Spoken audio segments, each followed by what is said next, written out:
home run with group discounts. When you need an outing the whole family will enjoy, unleash the fun with the Salt Dogs. Call 402-474-2255 or visit saltdogs.com for tickets.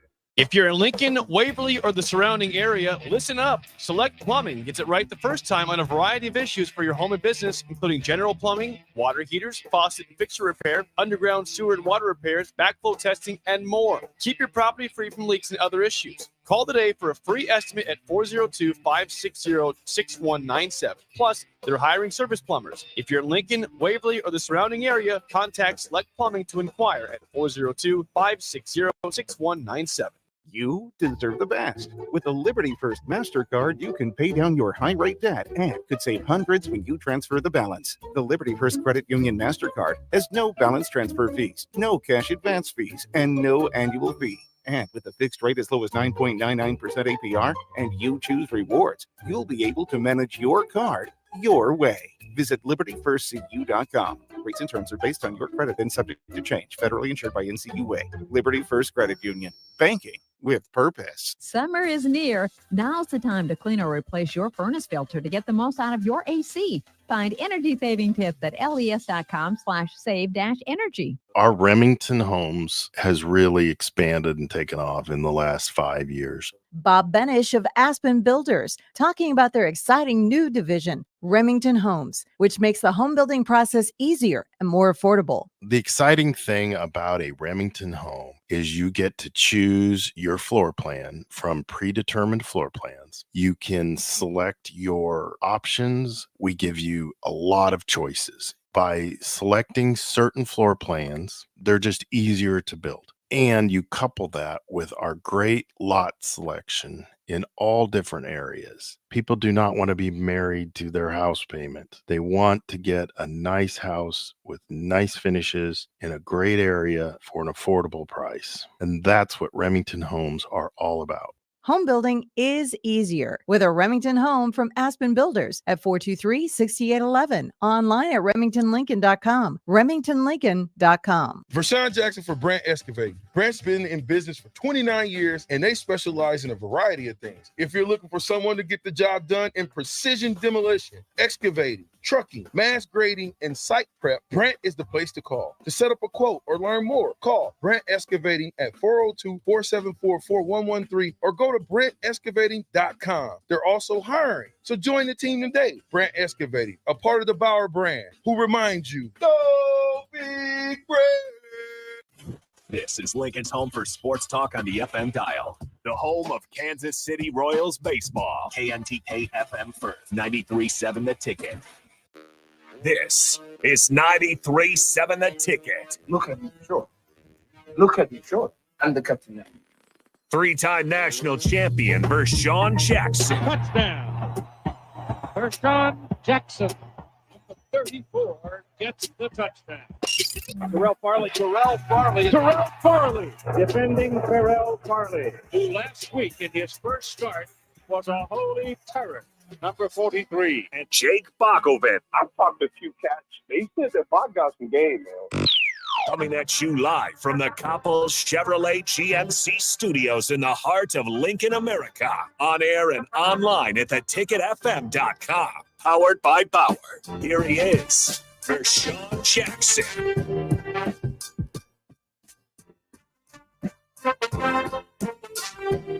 We are live here from the Coppels Chevrolet GMC studios at 93.7 The Ticket.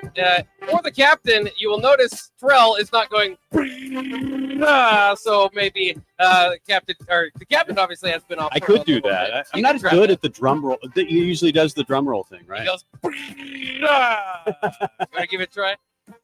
That's pretty good. That's pretty good. That's Tom Stevens in today as Terrell and the captain, Vershawn Jackson, taking the day off. Vershawn, I know some of you have been waiting, will be back, I believe, on Monday. Terrell planning on coming back tomorrow. He had his birthday. You know what? You know, the day after your birthday, you just kind of That's right. Yeah, you want to celebrate your birthday. How old is Terrell? 48 years young. 48. So he graduated what? Was it 96? 96 was his final year. 96 was his final year. Was he the best? I mean, was he the? I always think Levante David and Terrell Farley. Yeah. Who would you rather have? tough question. I mean, both, especially at the college level. Yeah. They remind me of each other.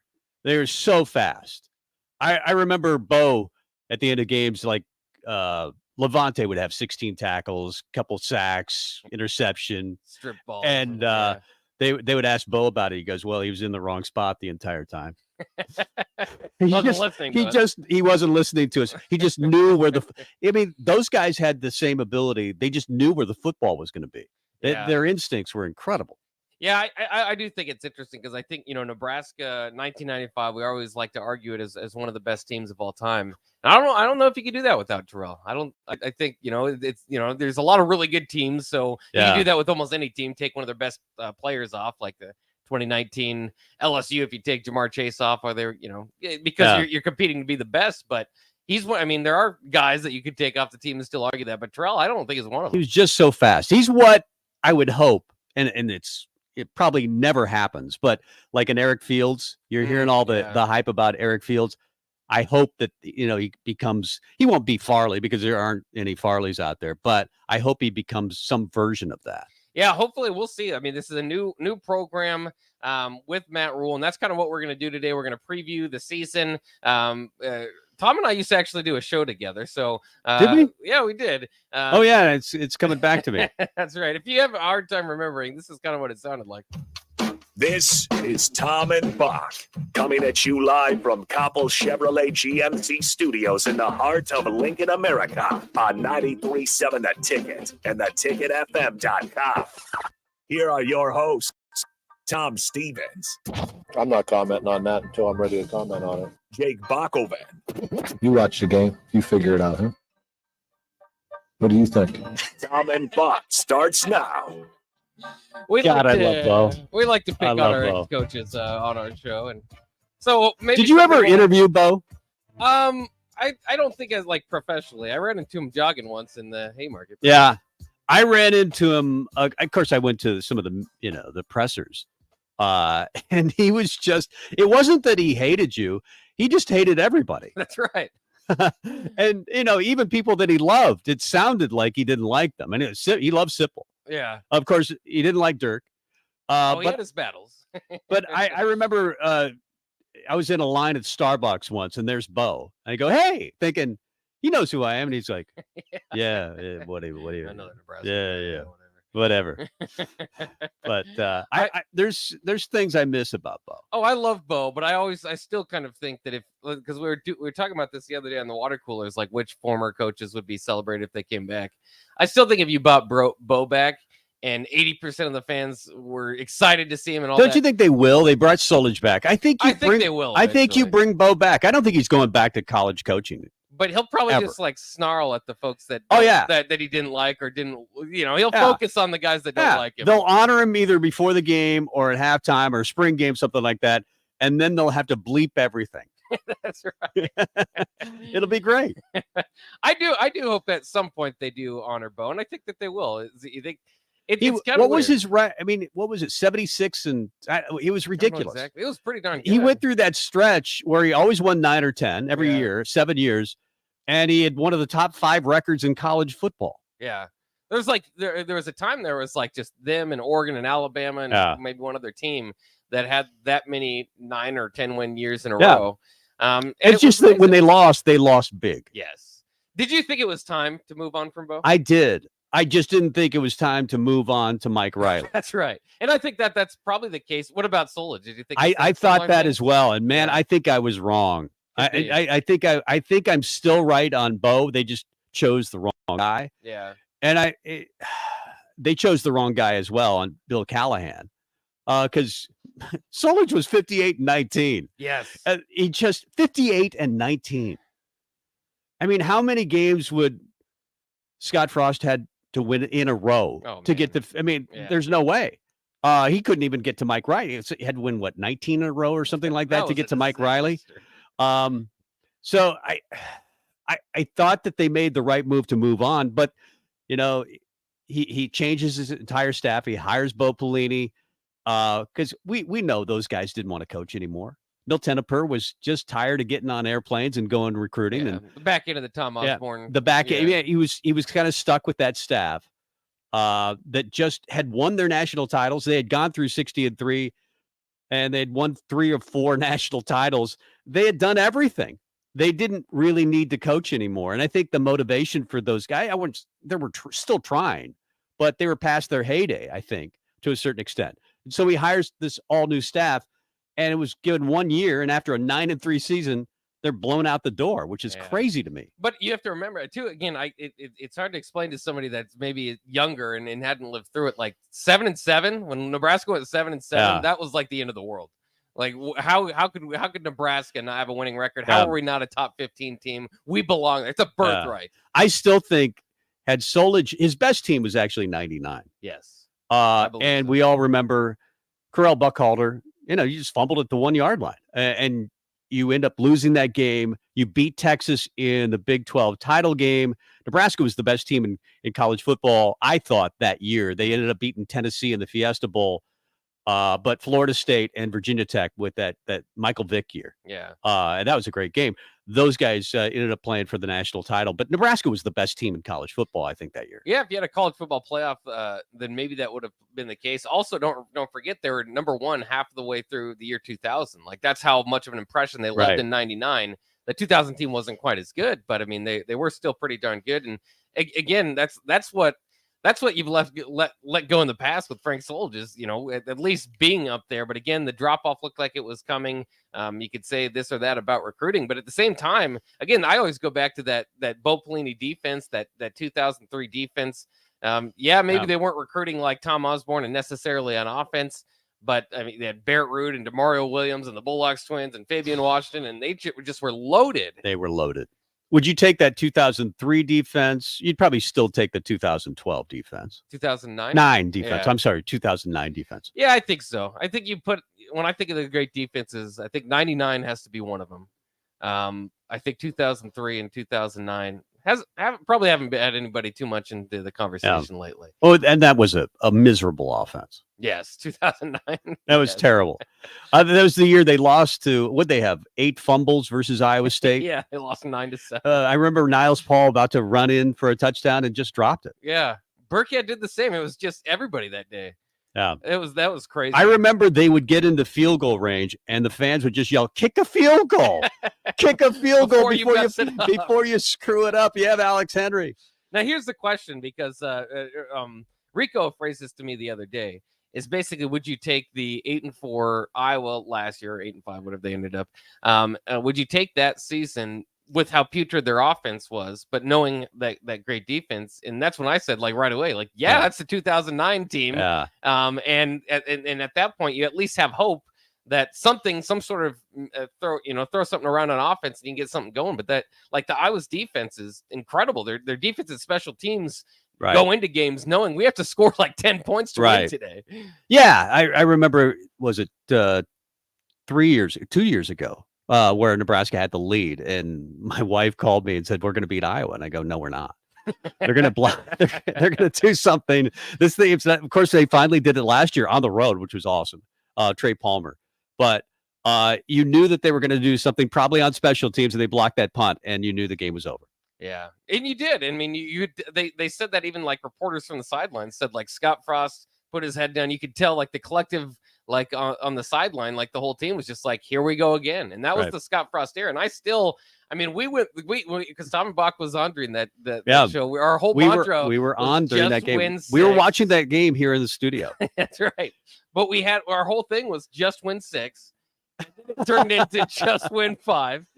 And they decided with a few games left to retain Scott Frost. And obviously we see last year that didn't work out. They actually had a backup plan to Mickey Joseph to give him a chance. Right. So, I mean, they put something together. But I still think if they did not make the decision to retain Scott Frost and make it public, that if they let that play out to that Iowa game, I don't think you could. I think that was, at least to me, I mean, that's a lot of money. Made up my mind. That's a lot of money to make it away anyway. They threw it. That's what still. I still can't believe they did that last year. This, like, okay, they went in. Scott Frost had like a 1-2 record, like, percentage wise going into the year. He starts off the year 1-2, and they're like, this is too much. Fire him. We can't even save the money. We can't do it. Yeah, they should. I mean, if they wait 1 week, Yeah. they save what? What It was was like $7 million. $7 million. But Big Ten money. I mean, and that's all that like stuff. just taking $7 million and putting it on your lawn and lighting it on fire just to prove a point. Yeah.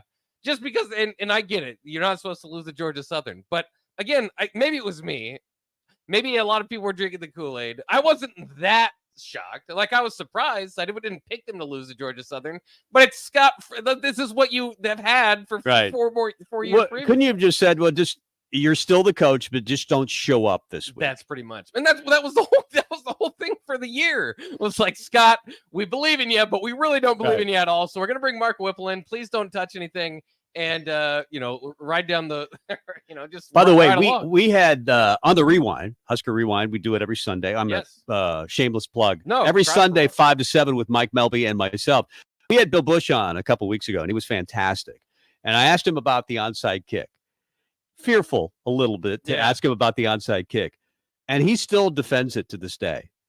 And he said we had the exact look that we wanted. He said, I could have stopped it. He said, I could have stopped it if I wanted to. But it was just poor execution. We had executed that play perfectly all week.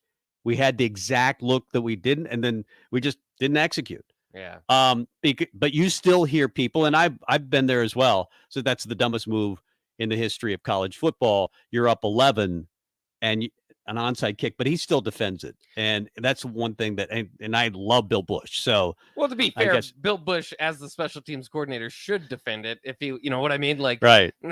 Yeah, he should defend. He should defend he shouldn't it. be like, yeah, I don't know why I did that. I have no clue what I'm doing when I'm coaching. I've heard coaches occasionally say that was dumb. Right. I mean, you hear athletes, Phil Mickelson, after, hitting it in OB to lose the U.S. Open. That was just ridiculous. And I think coaches do fess up to that. But I think he really believes it. I think he believes that. Well, I mean, I do think it could have been open. But again, part of that is how much do you believe in your special teams unit? And, it's not the same guy, but this is the same unit, the Michigan State thing. I mean, it's the same. They were 128th out of 131 teams in special teams. Yeah, they were awful. But that was 2 years ago when Bill Bush took over the defense and the special teams completely. Yeah, they improved dramatically last year. Yeah, but I think that's one of the big reasons it didn't work with Scott Frost was details, and that's a big detail. That's a third of the game. Yeah, special teams, and he just I sincerely think I really think Scott Frost thought they would just score 50 points a game, and who needs a kicker and a punter and special teams? It's hard to imagine that, but that's kind of what it looked like. I mean, they didn't. There was several years where they wouldn't return kickoffs, punts, just anything. Right. Like they gave up on the unit halfway through it. That's how bad it was. And they had explosive guys back there. I thought, Marcus Washington would be great. Yeah. Maurice Washington would be great doing it. I thought they had, guys that would Wan'Dale Robinson. You could put him back there, and I thought he would be spectacular, but they never had any room. They didn't block. And I've talked to DP about this a number of different times. His big criticism has always been, well, you're not playing starters on special teams. Yeah. How do you expect to be good on special teams when you're not sending the message to the team that you're taking it seriously by putting starters? And they had a few, but his belief was they didn't have enough. And that's the message from Rule. Hey, you want to play, you got to be on special teams. Yeah, and I don't know. We'll again, this is kind of our Husker preview show. We're going to be talking about this all day long, and we'll kind of get into that. But that's what I don't know what year one means for Matt Rule, but I do know that sometimes you hire the opposite of what you've had before, and sometimes that's a bad idea. But almost always you hire the opposite. Yeah, but you almost always do, and that's one thing that very much seems to be different is Scott Frost and staff a lot less detail oriented. Matt Rule and staff very much detail oriented, and I think that in the very least, that's what the Big Ten West is made up of. Yeah, I mean, the line between winning and losing, unless you have Alabama, Clemson, talent like Georgia, you can't make a lot of mistakes in this league. It's just a league that waits for you to make the mistake, and I think the coaches, especially on this side of the division in the West, just knew that they could count on Nebraska making a mistake. In fact, there are always those Athlons always had the, quotes from coaches, anonymous coaches, the anonymous, and they would say, "Hey, we just knew that if we were patient, they would beat themselves." Yeah, and they would. Yeah, that was the They would. blueprint to beat Scott Frost. Just wait till they screwed up. Yeah, play good football. And that's what the Big Ten is, especially on the West. Maybe a little bit on the other side, different when you have Ohio State, Michigan talent. You can play a little different style of football, but Nebraska doesn't have probably an all-conference performer. Maybe a Reimer, maybe somebody like that, and maybe somebody like a Quentin Newsom will have a great year and be all-conference. But when you don't have a lot of talent, you got to play perfect football, and details matter. Yeah, and I think that will matter. That's what they've said all offseason, is that they're going to be more detail-oriented. We'll have to wait to see 2 weeks from now. We're 2 weeks away from Huskers taking on Minnesota and trying to take down that boat. All right, we'll take a quick break here on the captain. Once again, Tom Stevens in for Terrell and for Vershawn. I'm Jake Bachman. We'll be back on the captain after this.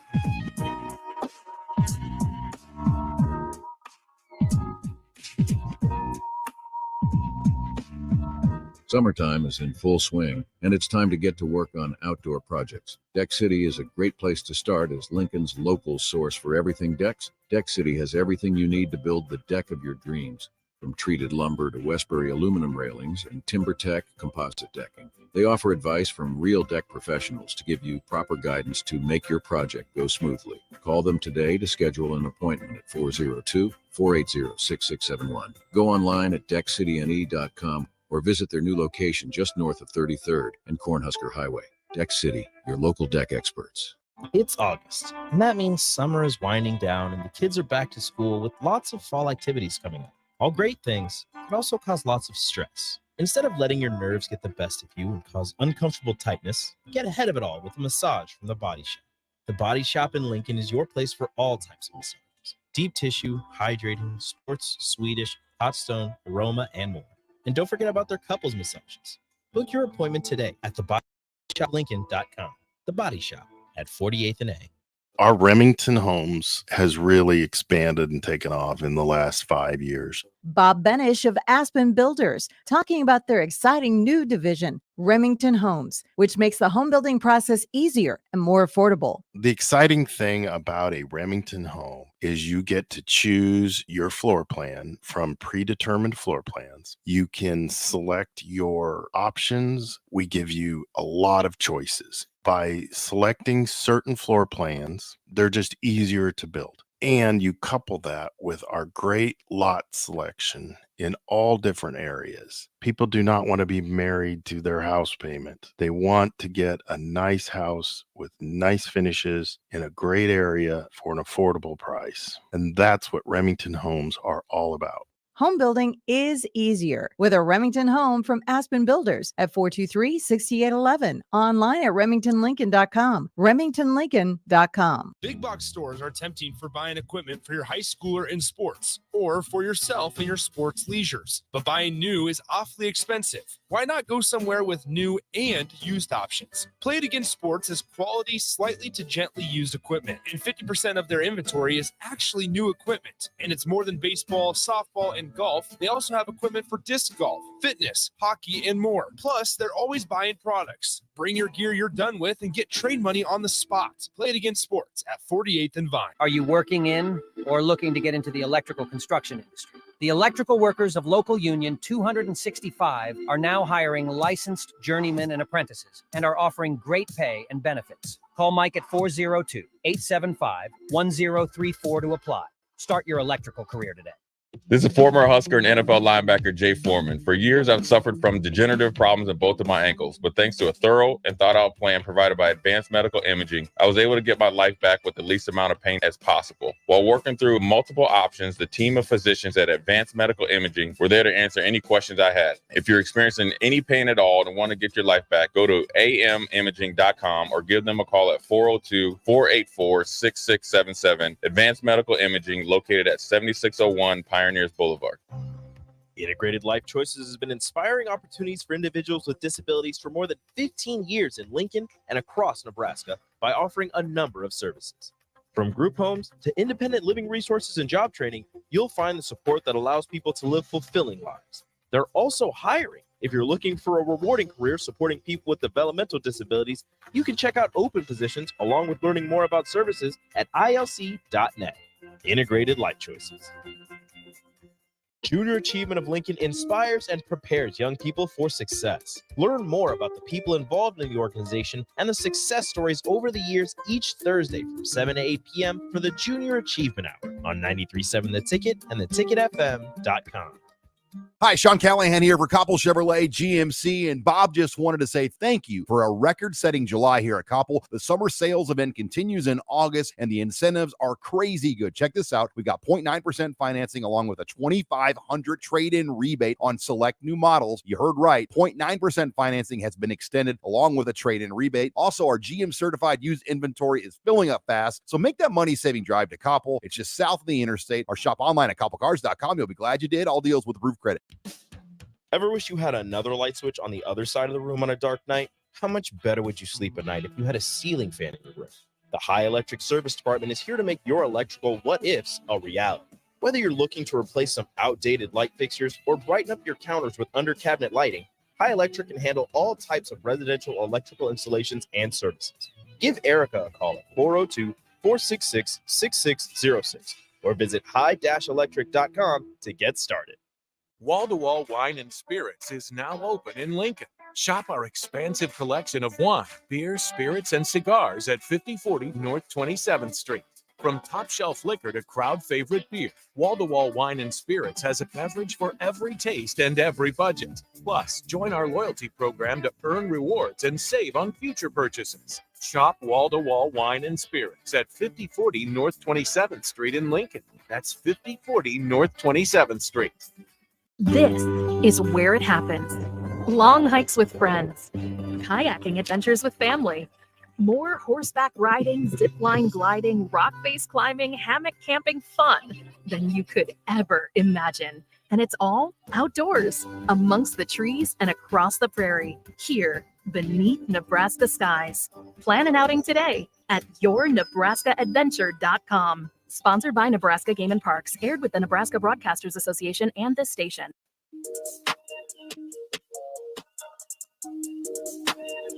Back with Vershawn Jackson, powered by Bauer on 93.7 The Ticket and theticketfm.com. We are back here on the Captain on 93.7 The Ticket. Once again, Trell celebrating his birthday from yesterday. So if you haven't done so, reach out to Trell, tell him happy birthday. But because he's celebrating and celebrated yesterday, I'm just kidding. I think it's mostly because he's helping somebody move. But he's taking the day off. Oh, that's the worst. Yeah. So, I mean, it's your birthday and you're helping somebody move. Well, it's the day after his birthday, so I don't know how much he helped yesterday. I don't it's really know. Birthday week, man. If it's your birthday, it's birthday week. That's right. Yeah. All week long. You got to take advantage of that. Vershawn's taking a little bit of a break before football season so he can get in a full swing. He'll be back on Monday. So Tom Stevens of Husker Rewind jumping in here with me. Tom, we kind of hit on it a little bit, but I just kind of want to know what you would say to an outsider. If you could wrap it up in just a few sentences, an outsider, an alien comes in and says, what went wrong with the Scott Frost here? What happened? Well, I think it's more than one factor. I mean, I don't think he worked hard enough. I think he thought it was going to be like being, Central Florida, where you could just recruit out of your car. Obviously, you can't do that. And the Florida thing was, I think COVID hurt. 2020 really hurt him. You got all those guys from Florida. I don't think any of them stayed. No. Not one of them stayed. So he didn't develop guys at a high level. And I just don't think his style worked well for the Big Ten. We're going to take what we want type mentality that he had, the Bill Callahan era. He was not the right fit, which is crazy to say for Scott Frost, because I thought he was the perfect fit. Here's a guy in Matt Rule that's doing all the things that I thought Scott Frost would do. Yeah.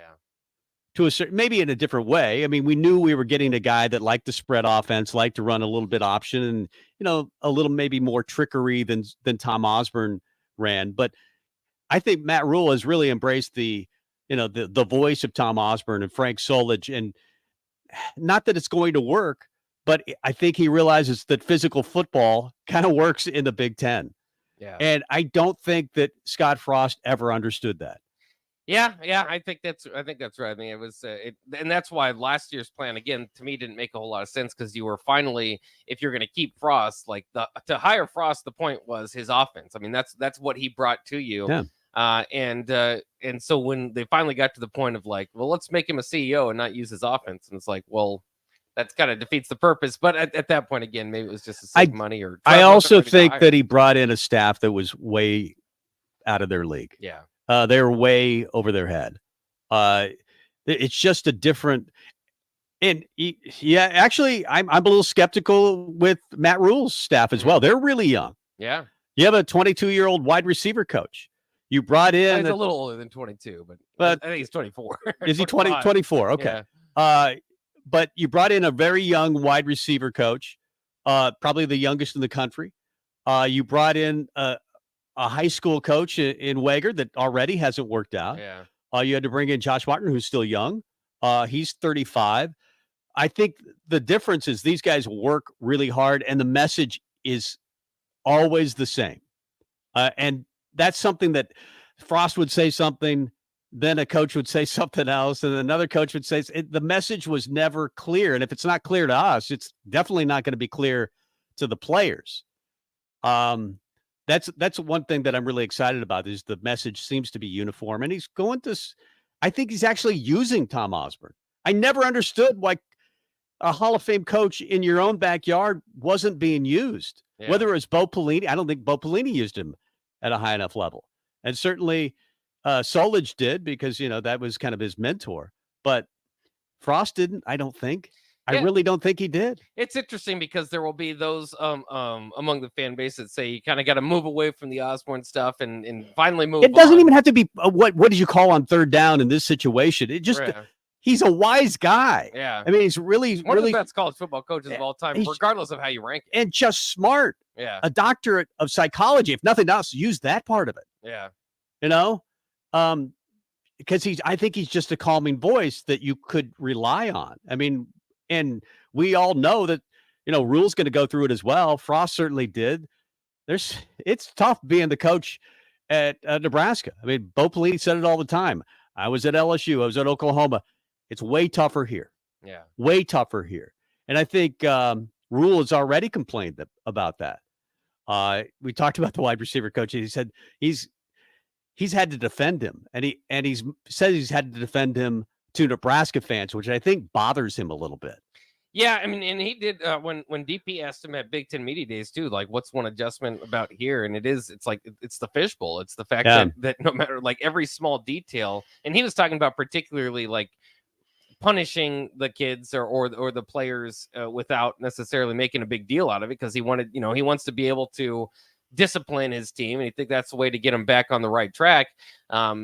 And here, in most places you can do that. There won't be much of a report, but if there's any sort of like, hey, this guy's sitting out of practice, we're going to ask why. We're going to want to know why. Right. We're going to know all the details. And so, that is something that he's going to have to get used to and maybe adjust to. But I think we as well are going to have to adjust to not every guy sitting out for a few practices because he's in trouble is going to lead to, just complete mayhem or the guy leaving the team. It can. Right. We saw that with Miles Farmer.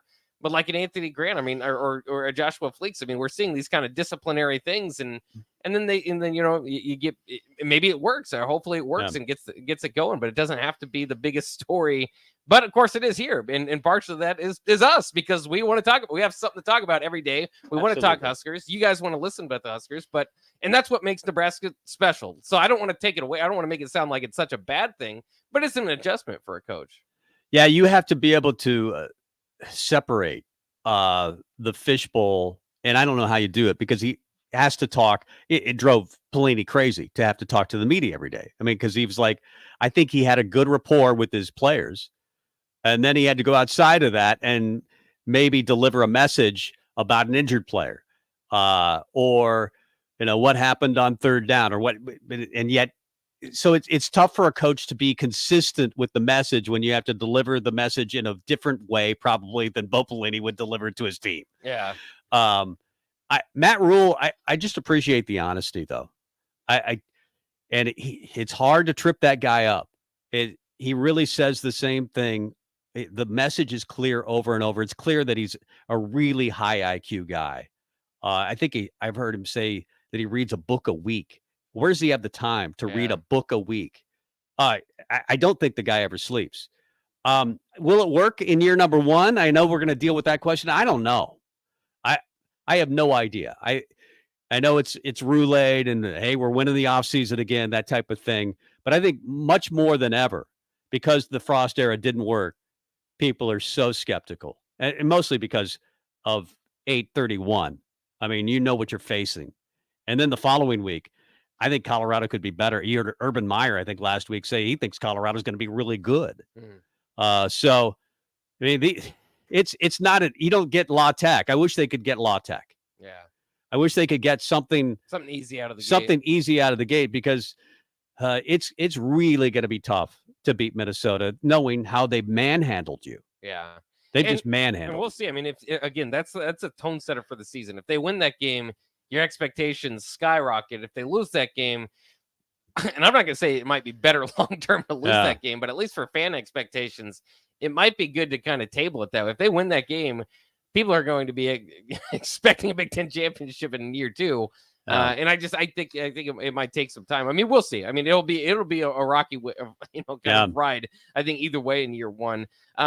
Overall, for the Matt Rule hire, were you excited about it? I mean, was this a name that you liked? It was. I was like Kleinsmith. I was like, I was not thinking Matt Rule. I didn't think it was realistic at the time, because of what Matt Rule said. I mean, he was getting so much money to stay retired. Yeah. The buyout basically from Carolina. And then you start to see, who is this guy? And so you start to do your research and all the YouTube videos, and you realize this guy he actually means what he says when he really wants to be a difference maker at the college level. And I think he regrets a little bit going to the NFL, but he's also said that it's made him a better coach. Yeah. I'm all in now. At the time, I was like, I didn't know a lot about Matt Rule, other than he was the coach of the Carolina Panthers, that he had the big turnarounds at Temple and Baylor. But I didn't really think it was realistic until it happened. Do you think that he is? I mean, because the way that I read him too is that he should be a college coach. I mean, not just because of the results, but just kind of he talks like a college coach. Messaging. Yeah, he's kind of like the father figure, like the figurehead leader. Yeah, and you don't like pro athletes sometimes don't like that. They don't want to be talked down to like we're all going to have to be in this group. Like it is a college, like it is a high school team. That's why I think he works better in college, and so far he's done great. Yeah, he talks like a minister, doesn't he? I mean, he has that message. His dad was from that background and a high school coach. He feels like he really wants to. I mean, he talks about development all the time, not only the development of the player as a player, but as a person. And I think he means it. And it's tough to do that at the NFL level. Yeah. Guys don't want to be developed. They want to win championships. They've already been through the college life. They don't want to do that again. Yeah. There's a few young guys, but again, that's back to your college. Like if the young guys really like you, or you feel like you're doing the best with them and developing them, then that's back to where you should probably be in college. Yeah. Do you think there are similarities between Matt Rule and PJ Fleck in that way? I mean, PJ Fleck's similar type of thing where I don't think he'd necessarily work at the pro level. I don't know how he would.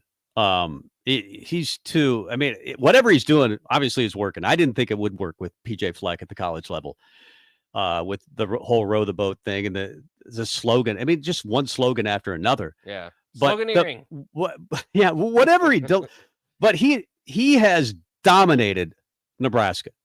Outside that win in 2018, Nebraska blew him out 53-28, but that was close for a while. Remember that Stanley Morgan touchdown late, kind of Nebraska pulled away. But ever since then, 2019, they beat Nebraska, I think, by one touchdown. 2020, the COVID year, they had 33 guys missing because of COVID and injury, and Mo Abraham dominates that game. They only won by one touchdown, but they shouldn't have won at all. Yeah. And it's been crazy that Nebraska can't. Remember the cold year? Was that 2021? I'm trying to think of the year that Frost was talked about the weather and PJ Fleck was throwing cold water on his players at practice. It was frozen waters. They would run out, and we love our weather. He was talking about the weather all week. Yeah. And they have bullied Nebraska. They have done it kind of like I was hoping that maybe Frost would. They've done it in a physical style that I hope Matt Rule does. I didn't think Frost would try to do it that way because that's not his MO. Yeah. But if you want a model for how to play in the West, I think Minnesota's it. Much more than Iowa. They've just been consistently good. And I hope that's how Matt Rule does it. I think that's your model, at least for now. I think it is too, and we'll talk about that later in the show because not everybody agrees with that. Not everybody sees it as at least an entertaining product, you know. But whatever the case, I think that is the way to win here in the Midwest and in the Big Ten West. All right, let's take a quick break. We'll be back here on the Captain once again. Tom Stevens in today. It is our Husker preview show. We'll talk all things Huskers all throughout the show leading up because we are 2 weeks away, everybody, from taking down Minnesota and PJ Fleck. Or at least we hope so. That's coming up on the Captain on 93.7 The Ticket. Grandma and Grandpa, Mom and Dad, then the kids, and now the grandkids. Judson Irrigation has provided lawn sprinkler system design, installation, repair, and service to 4 generations. They're just like members of the family. Loyalty, trust, service. It's what you deserve and expect from Judson Irrigation. Keep summer green. Call Judson Irrigation 402-420-6277 or judsonirrigation.com. Proud to be voted Best Vape Shop. Generation V Is thrilled to announce our newest location is now open at 27th and Superior. Generation V. Explore with the largest selection of vape, Delta 8, Kratom, all your favorite brands of disposables, e-liquid, and premium THCA flower. Generation V. We'll guide you through our extensive collection to help you find the perfect fit. Generation V. With locations in Lincoln, Omaha, Seward, York, Kearney, and Beatrice. Visit our newest store now open at 27th and Superior in Lincoln. GenerationV.com. E6 contain nicotine. Nicotine is an addictive chemical. Vershawn Jackson for Brandt Excavating. Brandt's been in business for 29 years, and they specialize in a variety of things. If you're looking for someone to get the job done in precision demolition, excavating, trucking, mass grading, and site prep, Brandt is the place to call. To set up a quote or learn more, call Brandt Excavating at 402-474-4113 or go to BrandtExcavating.com. They're also hiring, so join the team today. Brandt Excavating, a part of the Bauer brand, who reminds you, go big Brand. Why are some people more successful? Is it talent and determination, or did they recognize an opportunity? Discover a career that lets you help families reach their financial goals as you build lasting professional relationships. One with unlimited income potential. From Modern Woodman, a leading fraternal financial services provider. I'm Modern Woodman Regional Director Sean Erickson. Call me at 402-483-6515 to learn about career opportunities. Modern Woodman of America.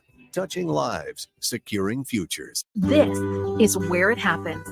Long hikes with friends, kayaking adventures with family, more horseback riding, zipline gliding, rock face climbing, hammock camping fun than you could ever imagine. And it's all outdoors, amongst the trees and across the prairie, here beneath Nebraska skies. Plan an outing today at yournebraskaadventure.com. Sponsored by Nebraska Game and Parks, aired with the Nebraska Broadcasters Association and this station. If you want to make new floor shopping easier, come to O Street Carpet. Hi, I'm Steve Carper. Our flooring professionals can help you choose the best flooring for you, your family, and your budget. We eliminate the confusion. Even better, you'll be enjoying your new flooring much sooner. No 6 or 8 week waits. We'll install right away and save you money on installation. Floor shopping made easy every day at O Street Carpet. O Street Carpet. 1732 O Street. Family owned and operated. Always the best value. Nutrition Authority invites you to save 35 to 75% off at our back-to-school blowout. We're taking our better-than-internet prices and cutting them even deeper, bringing you the biggest sale of the season. Monday, August 14th through 19th, the back-to-school blowout is on at Nutrition Authority. For location information, check us out at mynutritionauthority.com. Gray Diesel and Equipment Services is hiring and seeking motivated applicants. Gray offers a second-to-none benefit package that includes health, dental, vision, 401k, paid vacation, and paid holidays. They offer great pay and tuition reimbursement or a tool purchase program for qualified candidates. It's a fun, friendly team with lots of variety and work assignments, so there's something for everybody. View and apply for their job openings today at grayusa.com. Visit them in person just off I-80 and North 56th Street. Come be a part of the Gray difference. Ever wish you had another light switch on the other side of the room on a dark night? How much better would you sleep at night if you had a ceiling fan in your room? The High Electric Service Department is here to make your electrical what-ifs a reality. Whether you're looking to replace some outdated light fixtures or brighten up your counters with under-cabinet lighting, High Electric can handle all types of residential electrical installations and services. Give Erica a call at 402-466-6606 or visit high-electric.com to get started. This is Bud Seinhorst, President and CEO of LIBA, the Lincoln Independent Business Association. Join us every Saturday from 9 to 10 a.m. on 93.7 The Ticket for the LIBA Business Hour, as we discuss local business and highlight those who are thriving in the Lincoln area. It's the LIBA Business Hour, Saturdays from 9 to 10 a.m. on 93.7 The Ticket and theticketfm.com.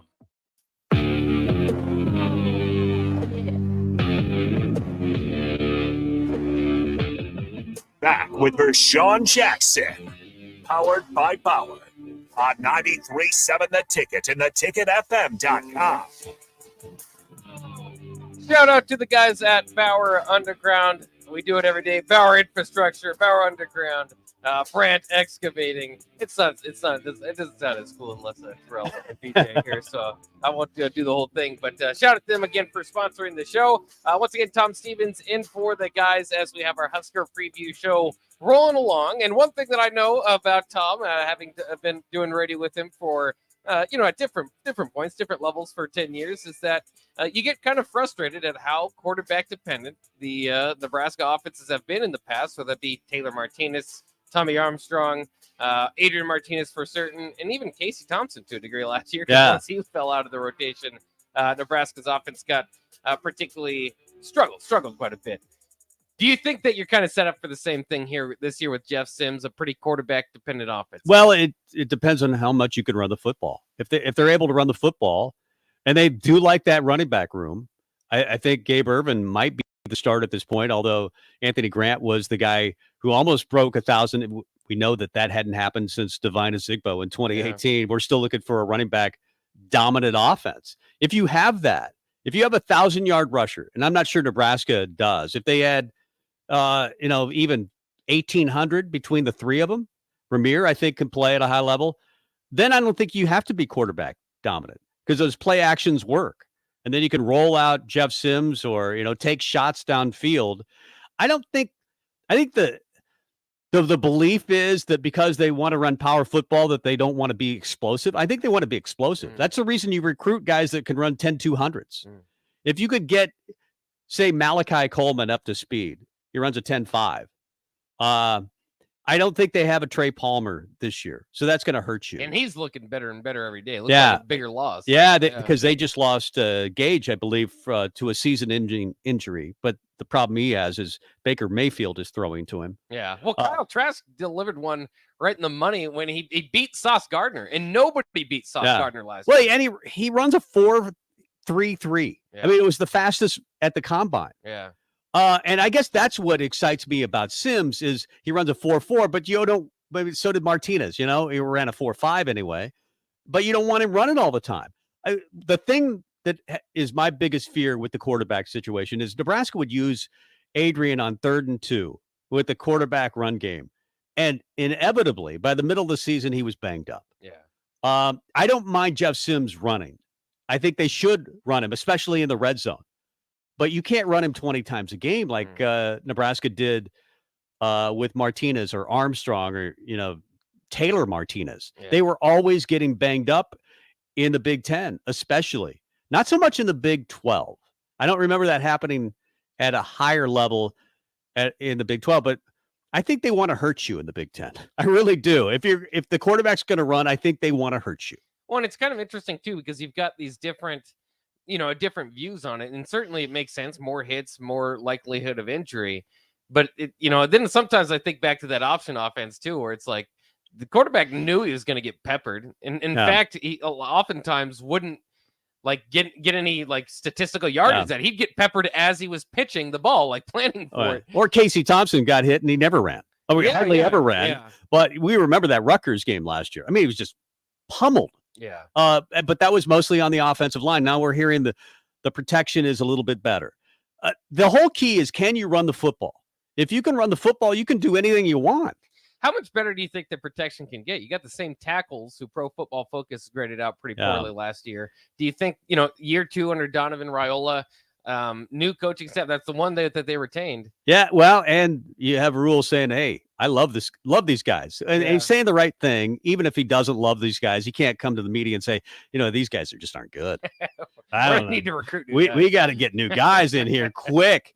But he's called Benhart a really good player, if not an NFL player. How many guys has he said are NFL players on this roster? Is that just blowing smoke? I mean, he thinks Jeff Sims is an NFL player. Yeah. He says Turner Corcoran's the only left tackle I've ever known. Yeah. He better be, because Teddy Prohaska is injured. I think if you could get Prohaska healthy and move Corcoran inside, but I don't know that guarantees that he'll move, because Norweedley's there and he's played well. Ethan Piper has played well on the inside. Henry Lutovsky's coming along. Yeah, and they like Ben Scott a lot. I think he might be your strongest guy, right? Ben center. Scott at center. But if it's real about Benhart, maybe they do have something. It's tough to believe, because they were so bad on the offensive line at times last year. They just were. Yeah. Statistically, one of the worst in the country.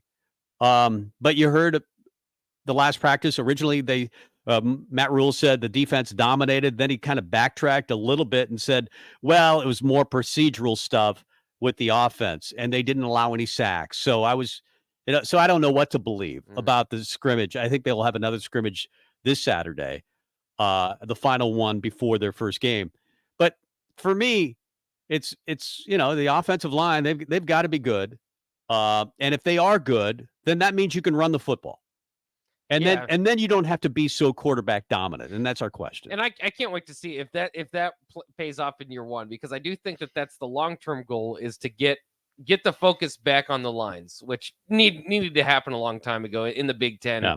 Nebraska, and again, you kind of talk about the different philosophies.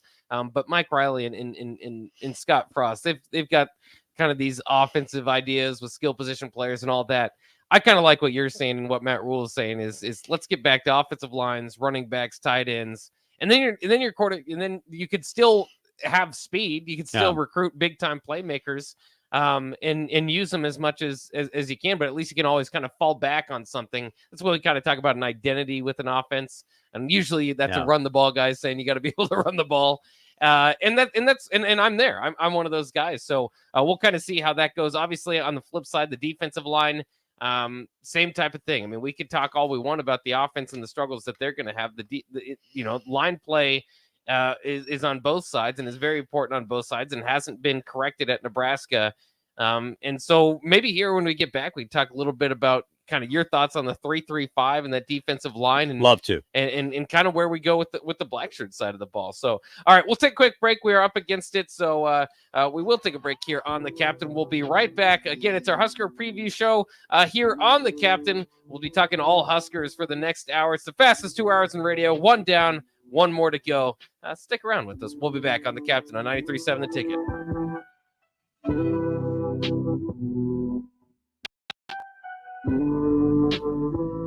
If you want to make new floor shopping easier, come to O Street Carpet. Hi, I'm Steve Carper. Our flooring professionals can help you choose the best flooring for you, your family, and your budget. We eliminate the confusion. Even better, you'll be enjoying your new flooring much sooner. No 6 or 8 week waits. We'll install right away and save you money on installation. Floor shopping made easy every day at O Street Carpet. O Street Carpet. 1732 O Street. Family owned and operated. Always the best value.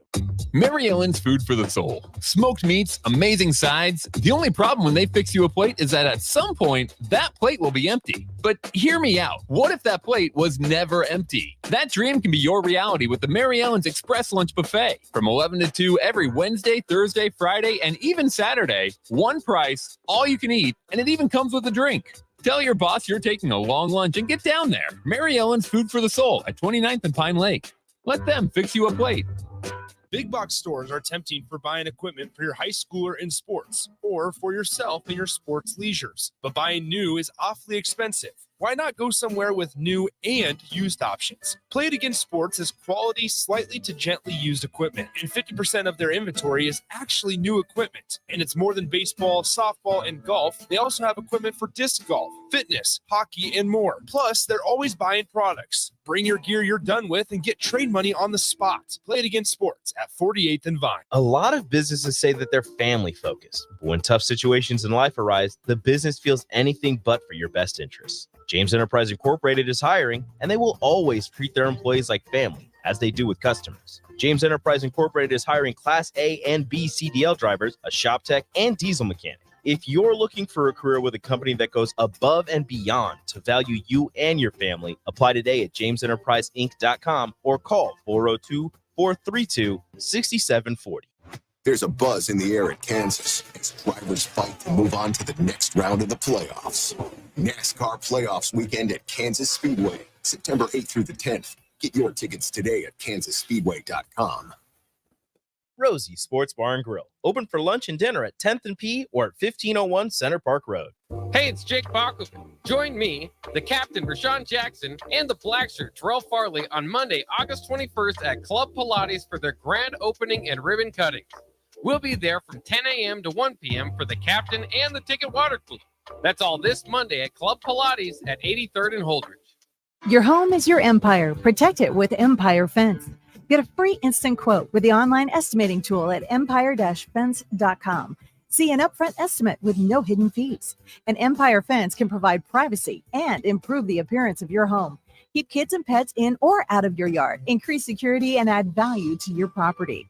Visit empire-fence.com now to view the stylish and maintenance-free possibilities for your home and get a free instant online quote. Let Empire Fence protect your empire.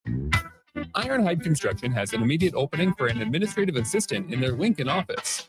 The ideal candidate will have experience performing a variety of general office, administrative, and clerical duties. If you have excellent communication, interpersonal, and organizational skills, and are the type of person who enjoys keeping track of all the fine details, then this job is for you. Learn more online at ironhideconstruction.com/careers. Ironhide Construction. Quality buildings and genuine service at a reasonable price.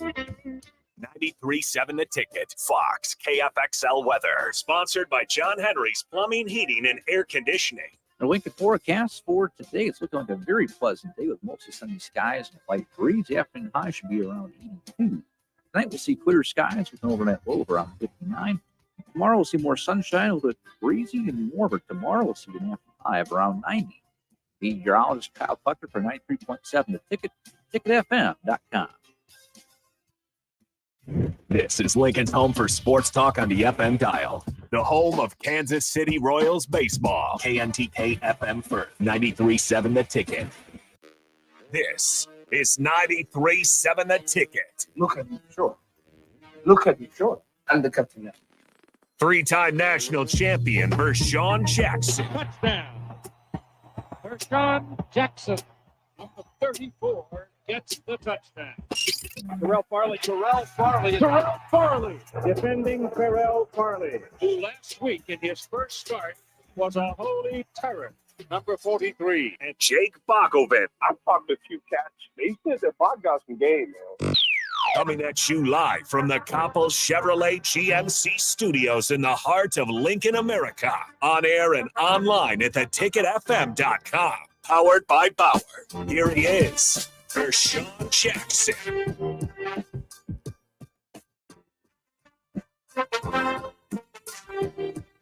This is the captain here at 93.7 The Ticket. Once again, Rashawn Jackson, your captain, out until Monday. Terrell Farley out the day after his birthday today. So we welcome in Tom Stevens. And Tom, you're getting some love on the text line. So we gotta read it. Usually, thanks, Mom. Yeah, it's mostly just your mom texting it. But let's see if I can find how far this goes back. You just have to search for it. Somewhere there was somebody said something nice. It was hours ago. Professor Rick opened up the show saying, great to hear and see Tom on the ticket. Somebody just asked, where is the VJ in black shirt? Hopefully I've answered that by now. Nylabu says, please tell me this show will be a regular show. No, but it used to be. Big Money says, Tom, it's awesome to hear your voice and antics with Bock again. You like that? Antics? My antics. Do you have antics? Do I have antics? I don't know. Sanderson said one word with Frost, maturity. So that's what Sanderson or lack thereof. Yeah. Aaron is excited for Josh Martin. He said if you've been able to hear him talk, he's got energy to burn. So Josh Martin, of course, the new tight ends coach for Nebraska. Dave Braska says Tom on a weekday. That's right. Tom on a weekday. Yeah. That could be a show. And Melby's going to be here tomorrow, right? That's right. So last I heard, at least. We do a show called Husker Rewind every Sunday, 5 to 7. Listen to it. Yes. Or I think sometimes it goes to YouTube as well. I mean, afterwards, yeah. You can go watch it on YouTube. YouTube. On YouTube. Yeah. Yeah. It's a good show. Yeah. And I like it because we can react to games on a Sunday. Like we get Nebraska wins big or loses big. Usually loses big these days, but this year that's all going to turn. But I like the fact that you get 24 hours to kind of digest what happened on a Saturday, whether it's Husker basketball or football, and think about it. Because sometimes you get on the postgame show and you're really emotional. That's right. That's what I love about the postgame show. Every time I co-hosted or was on the postgame show, I was like, fire everyone. That's right. Fire everyone now. Why are you waiting? And then you get an extra day and you're kind of different. Yeah. Because you actually hear the players talk, the coaches talk, and you understand what went right or wrong. And so that's what I like about doing Husker Rewind every Sunday. But you will be that way for the Vikings. You'll be telling everybody to fire everybody. Have you seen quarterbacks yet? Yeah, have you watched that? I know Kirk Cousins was a big part of that. It did change my mind a little bit about Kirk Cousins. Did it? Yeah, just watching it. I mean, the guy's pretty cerebral. Mm-hmm. Patrick Mahomes is obviously, I knew that. I didn't realize he was as smart as he is as well. I mean, that's a big job to be a quarterback of the NFL. It's ridiculous. Just the verbiage that you have to memorize. So I really liked it. Marcus Mariota thing, that kind of made me sad a little bit, but I really like that. Yeah, I watch an episode. I'm gonna have to get a little bit more into it because I see it. It looks like it's getting good stuff. It's very good stuff. Season of it.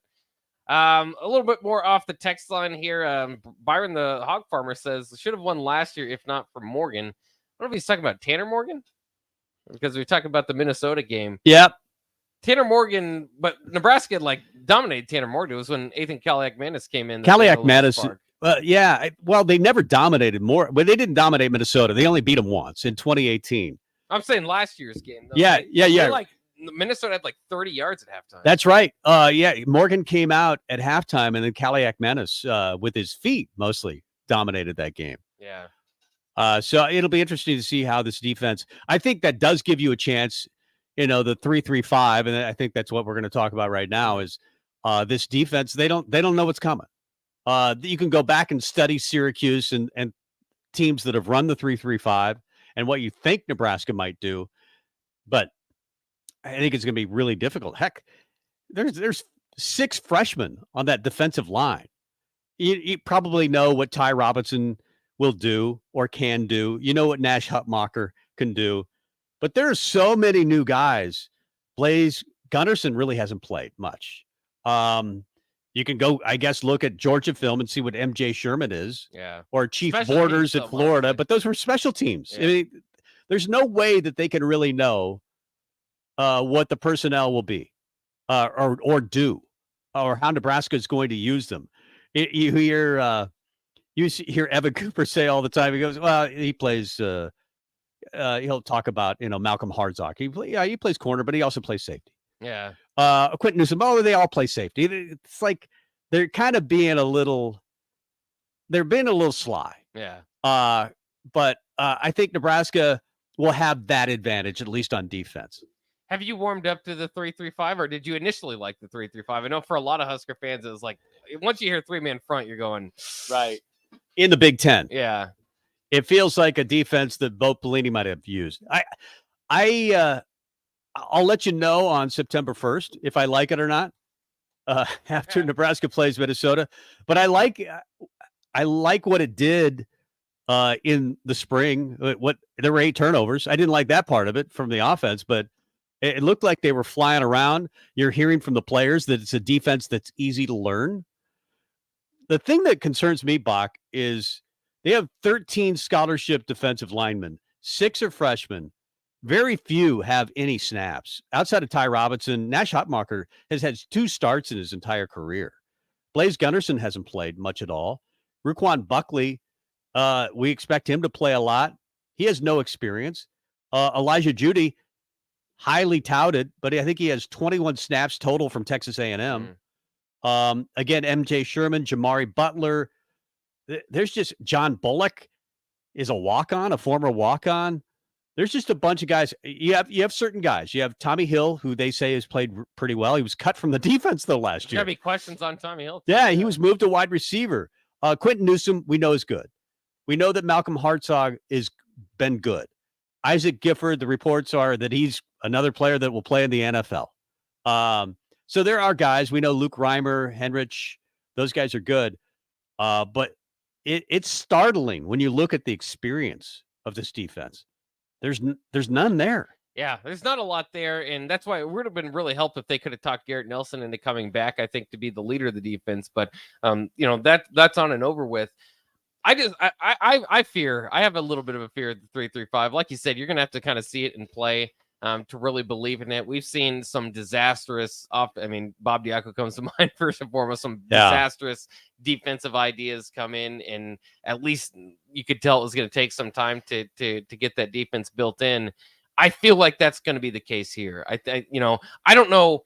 I mean, part of this question is the roster you inherit and what you're able to do in the transfer portal. And to your point, it's just there's not a whole lot there as far as experience, and there's a lot of young guys, which can pay off years down the line. Right. But I think right out of the gate, it's going to be interesting, and I'll sit there and count. I'm so skeptical of the new defense, and it just because of the verbiage of it, the 3-3-5. I do not believe in a 3-man front.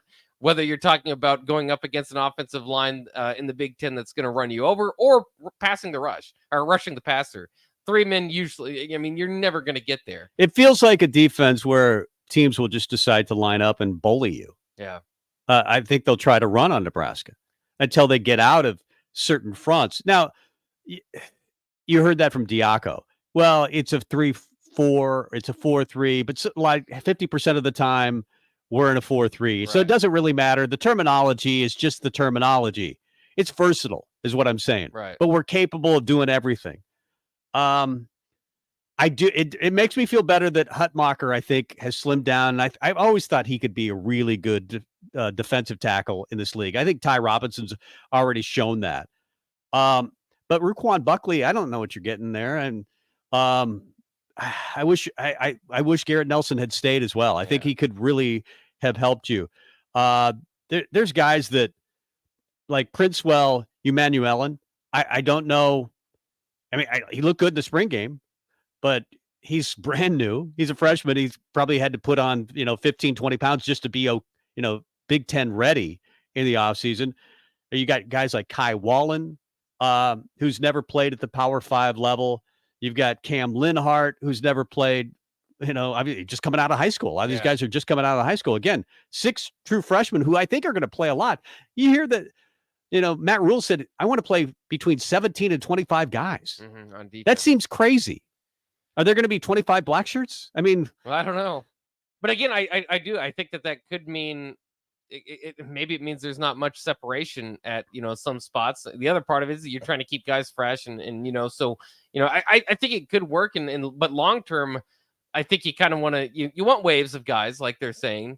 And you want to be able to have depth and to rely on that. But you also, if you have absolute studs, you're not going to take them off the field. If it works, it means if any of this works this year, heck, if they get to 6 wins, I think this is a great coaching job. Or maybe we'll look back and say, they weren't as good as we thought they would be. Colorado was a disaster. Northwestern was an easy win. Maryland was terrible. All those things. Yeah. Purdue, first-year coach, we'll look back and say, they won 8 games, but it was because the schedule was much easier than we thought going in. We have those years, or much harder than we thought.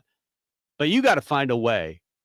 Somehow, some way to get to six wins, because Nebraska's the last Power 5 school not to make a bowl game. That's right. The last. That's when did you ever think you would say that out loud? What, they have 35 straight years of bowls at one point? It was automatic. Yeah. It was absolutely automatic. And of course, 2016 was the last bowl game they played in Memphis or Nashville. Yeah, was it? yeah, Tennessee somewhere. Tennessee just killed Riker Fife. I believe played. Tommy was out. Tommy Nate was Gary out. was out. But that's how long it's been. There are no players that have played in a bowl game for the last couple of years, I don't think, on this team. Yeah. Yeah, it's well, I mean, you got the Bulldogs. You brought over some Bulldogs that won national titles at least, but as far as the Nebraska roster, that's true. Yeah, the transfer portal can always right. help out. That's right. We got rings. We got national titles. We got on rings. the roster, actually. That's right. Is that your goal though? Because I think that's also interesting. Is where talking to DP, and DP's got his when he puts his coach hat on. You can't walk into a locker room and say, guys, we're going to go for 50% of our games this year. We're going to try to win, So when you say just win 6, DP, I know, kind of feels some type of way about that, because it's like, that's just not how you would have a goal as a team. Right. But I think from the media and from the Nebraska fan base, so starved for a bowl game, and just, to me, realistic expectations for a team that hasn't been to a bowl game for that long. You can do your different grades on the roster they're inheriting. I think a 6 wins, it's an easier schedule, no doubt, but I think 6 wins would be like, I could not say that would be a failure of a season if Nebraska gets to a bowl game. No. If they get 6 wins in year 1. Well, they're not going to win a national title. Here, I'm going to make a declaration. Sorry, DP. They're not going to win a national title. Yeah. They just aren't. They don't have that kind of talent. They have maybe enough in the tank to win 7 or 8 games if everything just goes perfectly. I know you can't say that as a coach, and I don't want the coaches saying that. Yeah. I don't want the players thinking that. But that's reality. That's the world we live in as a Husker football fan.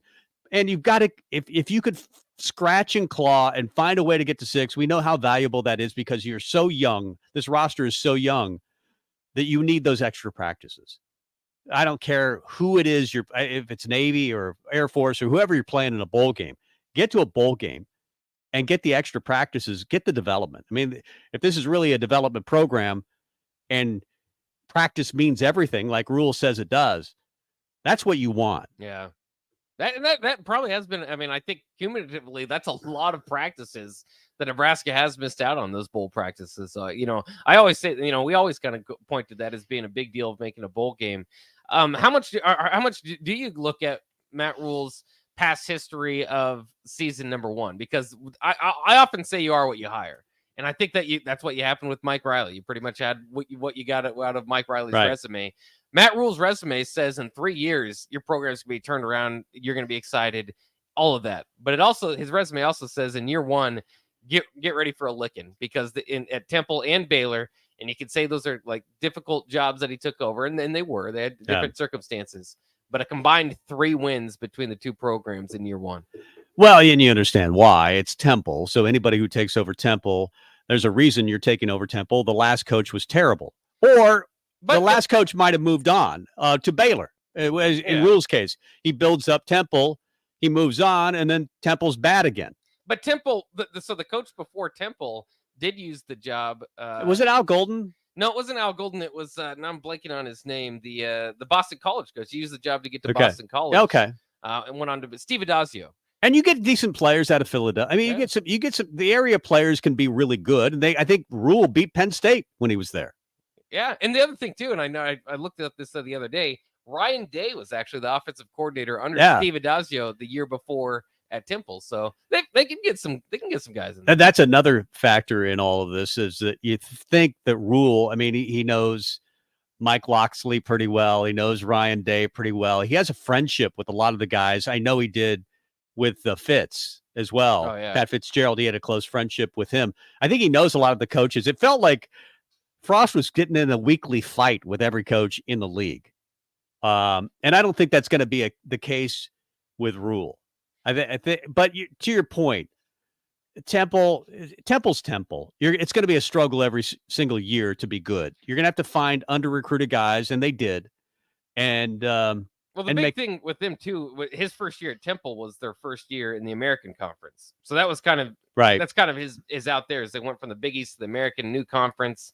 But they did again.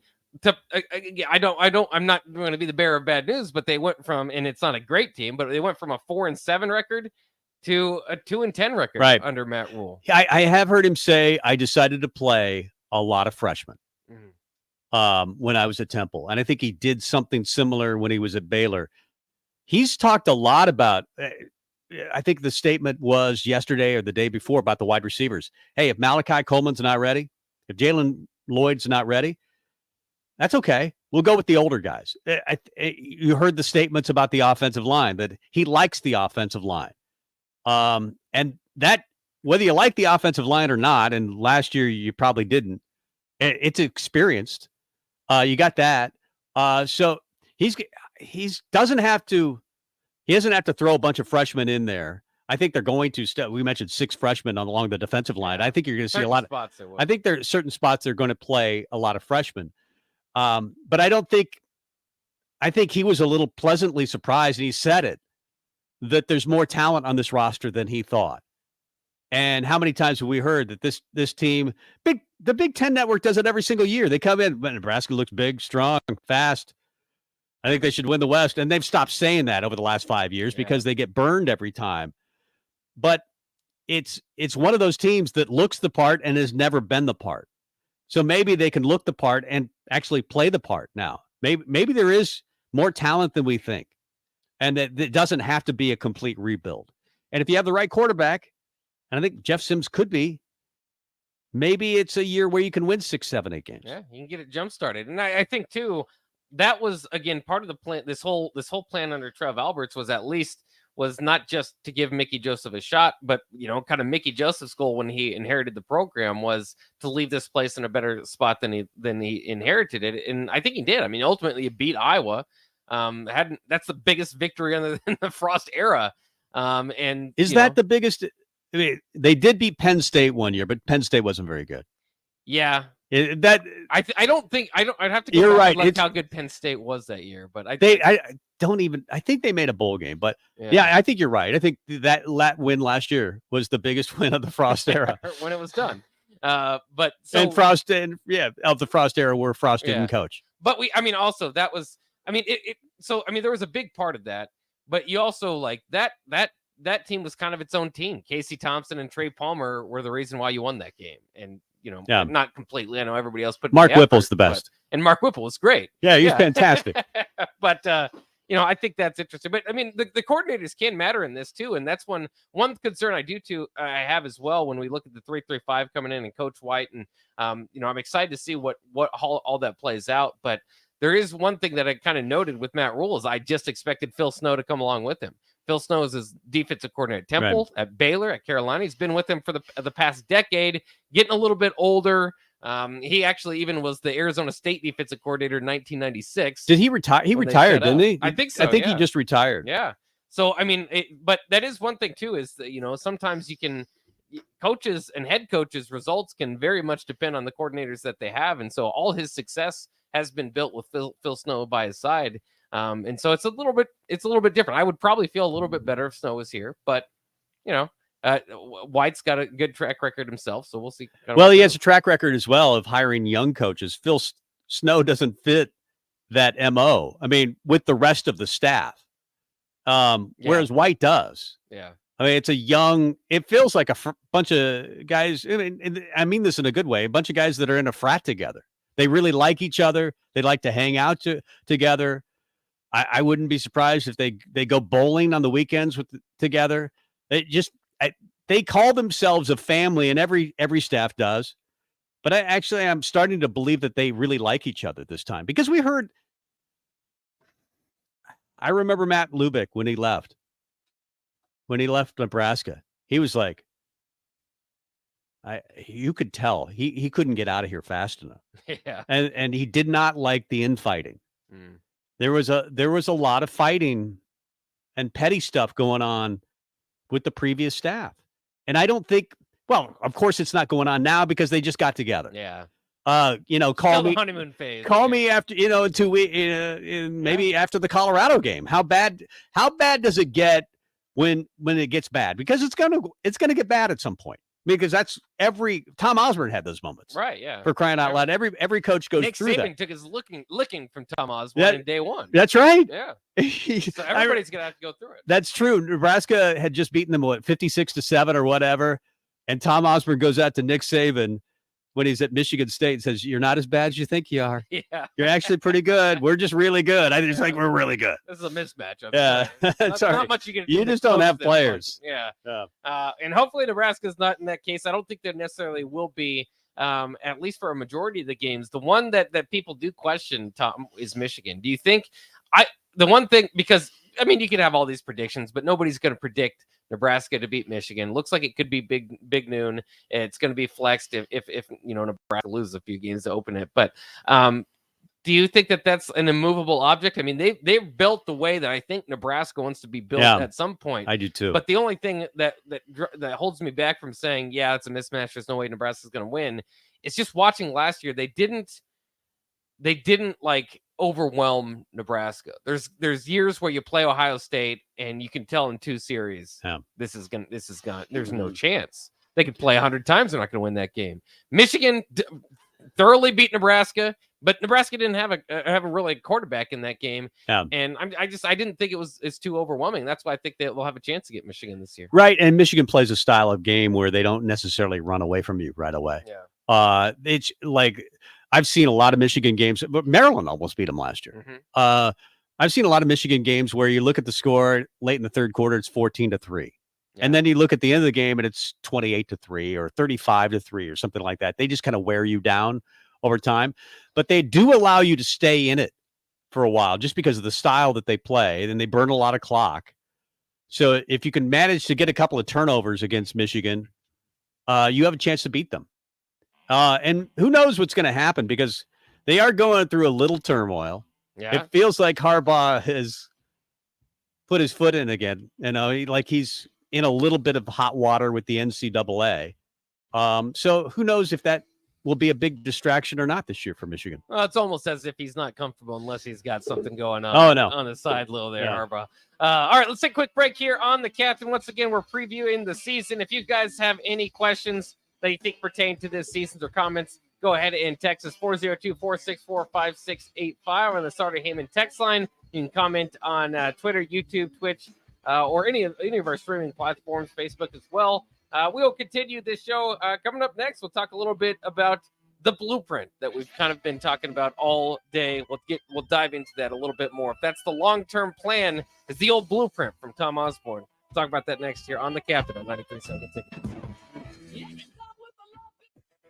If your car has sent you to the sidelines, Eustace Body Shop can help. With gold-class certified technicians, OEM parts, and free loaner cars, Eustace Body Shop is your best choice this Husker season. And with 6 locations across central and eastern Nebraska, we've got you covered. Whether you're rooting at home or you're headed to Memorial Stadium, get a free online quote at EustaceBodyShop.com, and let's get you back in the game.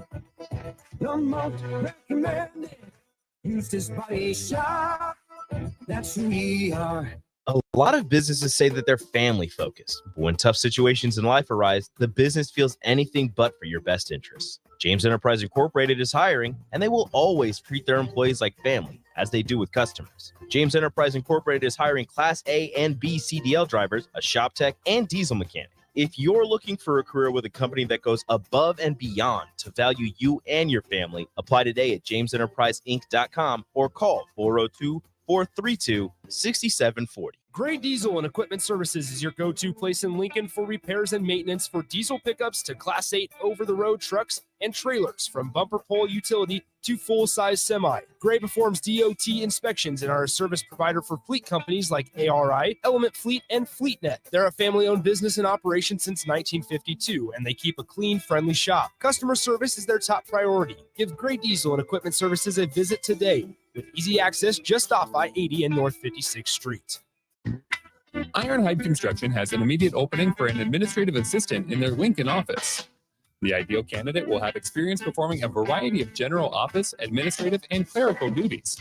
If you have excellent communication, interpersonal, and organizational skills, and are the type of person who enjoys keeping track of all the fine details, then this job is for you. Learn more online at ironhideconstruction.com/careers. Ironhide Construction. Quality buildings and genuine service at a reasonable price. You finally finished your man cave in the basement. Brand new furniture, huge TV, and all of your collector's items. You're ready for football season. You were so excited until one bad rain and it is all ruined. Don't risk a flooded basement and countless dollars in damages when it can be avoided. Call John Henry's today for a free sump pump estimate for your home. 435-5555. John Henry's Plumbing. Heating and Start your Sundays off right with Jeff and Nicole Essink on Fitness Fanatics. Jeff and Nicole discuss health and wellness, how to achieve fitness goals, and more through the life of gym owners and gym goers. It's Fitness Fanatics from 9 to 11 a.m. on Sundays on 93.7 The Ticket and theticketfm.com. The Southern Pecan Cake from Beatrice Bakery. They don't just let you call anything Southern, especially when it's baked right here in Nebraska. There are standards you have to meet, like a rich, decadent, moist caramel cake? Check. Bursting with too many large pecans to count? Check. Big enough to share with the whole group? Check. But delicious enough that you won't want to share? A big check on that one. The Southern Pecan Cake, the newest cake to the Beatrice Bakery lineup. Try it for yourself at Beatrice Bakery. Online at beatricebakery.com. Welcome to our world of yum. Integrated Life Choices has been inspiring opportunities for individuals with disabilities for more than 15 years in Lincoln and across Nebraska by offering a number of services. From group homes to independent living resources and job training, you'll find the support that allows people to live fulfilling lives. They're also hiring. If you're looking for a rewarding career supporting people with developmental disabilities, you can check out open positions along with learning more about services at ilc.net. Integrated Life Choices. Plains Cover Crop is your one-stop seed shop. Call us now for spring and summer forages, CRP mixes, and fall cover crop blends. We do farm-specific consulting for practical and efficient seed blends to fit your geography and goals. With a very diverse inventory, we will tailor a blend just for you. We're also looking for contract growers, and we buy and sell rye. Find us online at plainscovercrop.com. Timeless agronomy practices paired with modern technology. East Highway 20 in Orchard and across Nebraska. Working at Continental in Lincoln isn't a job, it's a career. And right now, they've raised wages again, and they're hiring for production operators at $24.62 per hour, which grows to $28.97 per hour within 3 years. Skilled trade positions now start at $33.36 per hour, with opportunities to make more based on certifications. Continental also has salary jobs available and great benefits, plus medical and prescription costs at very low premiums. Dental, vision, and life insurance are offered at no premium cost to the associates, with increased bonuses and vacation for new hires. To learn more or apply, go to continentaljobs.com with keyword Lincoln. Come work at Continental today. Hi, Sean Callahan here for Koppel Chevrolet GMC, and Bob just wanted to say thank you for a record-setting July here at Koppel. The summer sales event continues in August, and the incentives are crazy good. Check this out. We got 0.9% financing along with a $2,500 trade-in rebate on select new models. You heard right. 0.9% financing has been extended along with a trade-in rebate. Also, our GM-certified used inventory is filling up fast, so make that money-saving drive to Koppel. It's just south of the interstate, or shop online at koppelcars.com. You'll be glad you did. All deals with approved credit.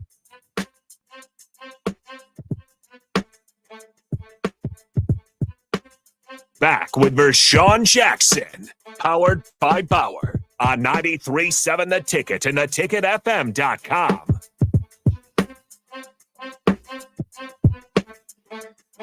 Once again, this is the captain here on 93.7 The Ticket. Vershawn Jackson and Terrell Farley out today, but I am Jake Bachman, joined by Tom Stevens, and we're having a little bit of a Husker preview show, all Husker topics just kind of catching up with Tom because I haven't heard his opinions on a lot of this stuff outside of Husker Rewind. We used to get a little bit more, a few more hours from Tom during the week. So, yeah it was nice to get a few more hours this week and be able to break some stuff down with Yeah, we want to bring you on our show as well, especially during this season. I want your thoughts on Husker football. So. Yeah, and I did get a text from Melby. Melby will be in studio tomorrow with myself and Terrell Farley, so we'll continue the Husker Rewind crossover type of deal that we're doing here at the end, round out the week. All right, we've got a few more topics to hit here before we wrap things up. One is that I think that again, I'm a big long-term believer in Matt Rule and what he's preaching here at Nebraska. I do think there might be some hiccups here in year one, but it is what it is. I think that's part of kind of what you have to go through to build the program. Long term, he's basically selling right now the blueprint that you hear that he's talking to Osborne, bringing Coach Solich back, talking about smash mouth physical football. That we've seen that's the blueprint for Nebraska to win in the Midwest. That's been the blueprint for a lot of these teams. That's certainly in the Big Ten West. And Nebraska's kind of gone away from that. They decided again with kind of Mike Riley and Scott Frost, it's more of these spectacular offenses. See if you can find a way with perimeter skill position players to be that team, and it just hasn't worked. And so I think that's part of the excitement moving forward is that they're going back to the blueprint. Do you see that as pretty much the only way to win here at Nebraska, or do you think you could win airing it out, or I think you could. Different? You could. I mean, I was always. I was always curious when Mike Leach was available, if you go get Mike Leach before they went and got Mike Riley, or even more recently than that. Of course, he passed on last year. But I thought that you could win doing that.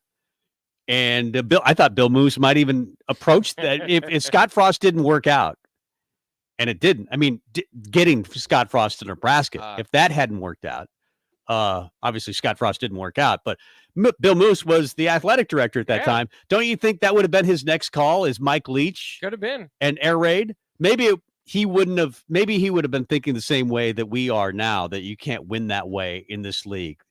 That you got to be more physical and dominate time of possession, and you can't have a lot of 3 and outs, which happened a lot under Scott Frost. He tried to play fast, especially first.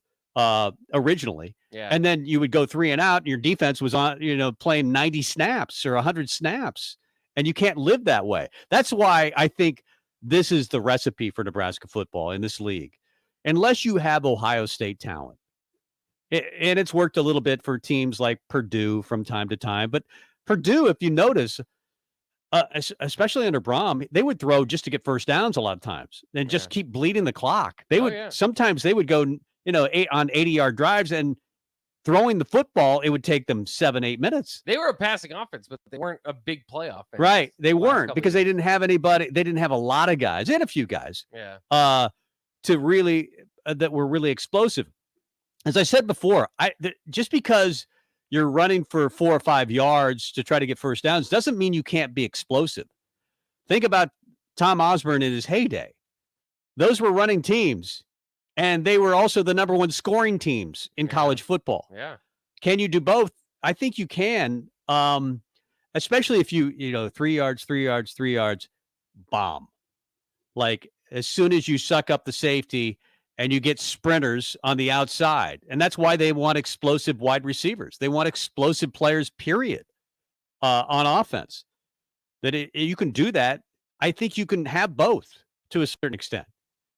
I think you can run the football and still be explosive. Well, and I think ultimately that's why I like what I've seen under Matt Rules, because I think it's looking like that's what he's trying to build, just finding any way he can get the top speed in the country, because you will see that. Like Wisconsin's a pretty good, now they are getting tired of the results they're getting from basically a physical smash mouth football program, and they've tried this once before. They went to Gary Anderson for more of a spread offense. About 6 games into that tenure, Barry Alvarez walked down for the football office and said, "No, we're doing Wisconsin football." Right. What do you think Barry Alvarez is thinking right now? I'm not sure, because bringing in Phil Longo, and I mean they're basically breaking away from what's worked there. It doesn't matter who they've had. You think it'll work? As a coordinator, they've had top 5 defenses. I've talked to guys like Bill Bush. He thinks that Luke Fickell's a great coach, and you can't argue with the past results. But I remember I was watching the Nebraska spring game, and then it ended, and the Wisconsin spring game came on, and it was snowing, and they were passing every single down. And I was like, I thought that I was watching Scott Frost. I mean, it almost felt like what's happening at Wisconsin already happened at Nebraska. And it did to a certain extent. I mean, Barry Alvarez, who coached high school football in Lincoln, then coached at Nebraska, then moved everything that was good about Nebraska to Madison, Wisconsin, and ran the football. If Nebraska's getting back to that, I like it.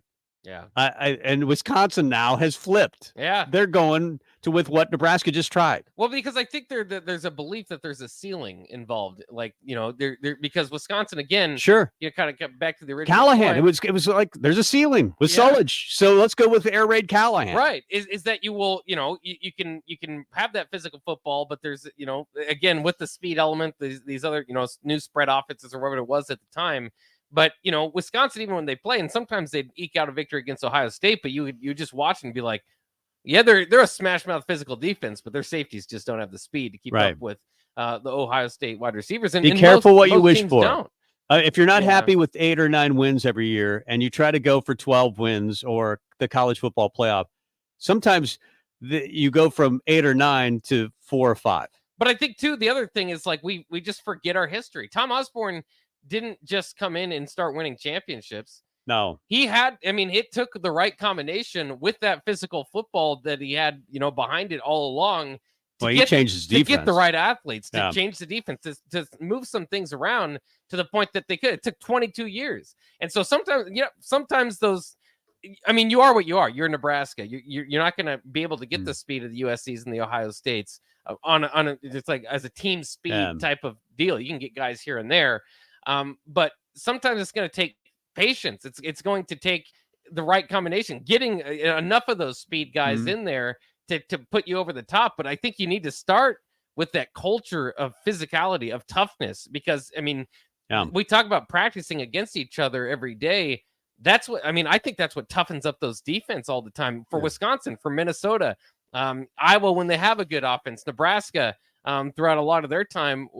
These teams have great defenses, tough defenses.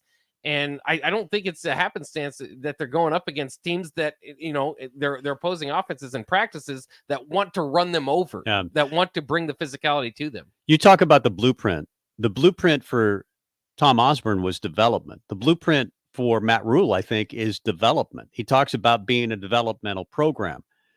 One of the biggest complaints that I've heard from guys like Tom Osborne, from under the radar, even under Scott Frost, under Bo Pelini, certainly under Riley, too many guys standing around at practice. I think he actually listens to Tom Osborne and then just doesn't just say, "Okay, thanks, coach. Yeah. I'll let everybody know that I talked to you, just so I can let everybody know that I talked to you." Yeah. I think he actually is trying some of the stuff that Tom Osborne used to make Nebraska a great developmental program. That's the blueprint. I think he believes in that blueprint. I don't know that it'll work, but I know it's a good idea for guys not to just stand around and watch practice, to actually participate in practice. What they've done this fall in having 2 separate practices is awesome. Because let's face it, if you don't believe a guy that is really going to play during the season to help you, you tend to leave him out of stuff. Yeah. You think of him as a guy that's going to develop in 3 or 4 years. Well, how does he develop if he's never playing or getting the reps? So getting the older guys in the first practice and the younger guys in the second practice so they can get the reps is brilliant. And not having guys stand around. That's the way Nebraska is going to become Nebraska again, in my opinion. And we've all talked about it. Mike Riley tried it in the spring, going with the 2 separate practices, but he never did it in the fall, as far as I know. I think this is going to be a regular thing, the dorms and 2 practices and getting, if Nebraska is going to develop as a program, it's not going to be this year. It's going to be 2 or 3 years from now. And it's because those freshmen you actually see getting better. Yeah. They're actually working at it. Yeah. Day They're not actually, just in the weight room. And it's not just lip service, that they really do get reps in practice. Because I mean, I don't know about you, but I learned stuff by doing it. You run the board, on a daily basis, not by necessarily watching it, but you have to actually sit down and make mistakes and then do it. Yeah. Yeah. But that's part of learning is making mistakes and getting through it and getting better. I still want to talk about a few more things. The black shirts, captains, single digit numbers, alternate jerseys. We'll do that in the last segment. Before we get to that, I did want to ask you, because I know you're a big Nebraska basketball guy too. This is mostly a Nebraska football love Husker hoops thing, but you're a big Nebraska basketball fan. I wanted to ask you with conference expansion, and maybe I'm always kind of the negative guy and all that, but it's Nebraska basketball. It's been a rough ride. I mean, we celebrated a 16-16 year last year. We were really excited about getting to 500. And again, I think I always say, if you're a Nebraska basketball fan, you're not faking it, because then, I mean, you've sat through, there's no, you paid your dues. There's not a whole lot of lights at the end of the tunnel on this one.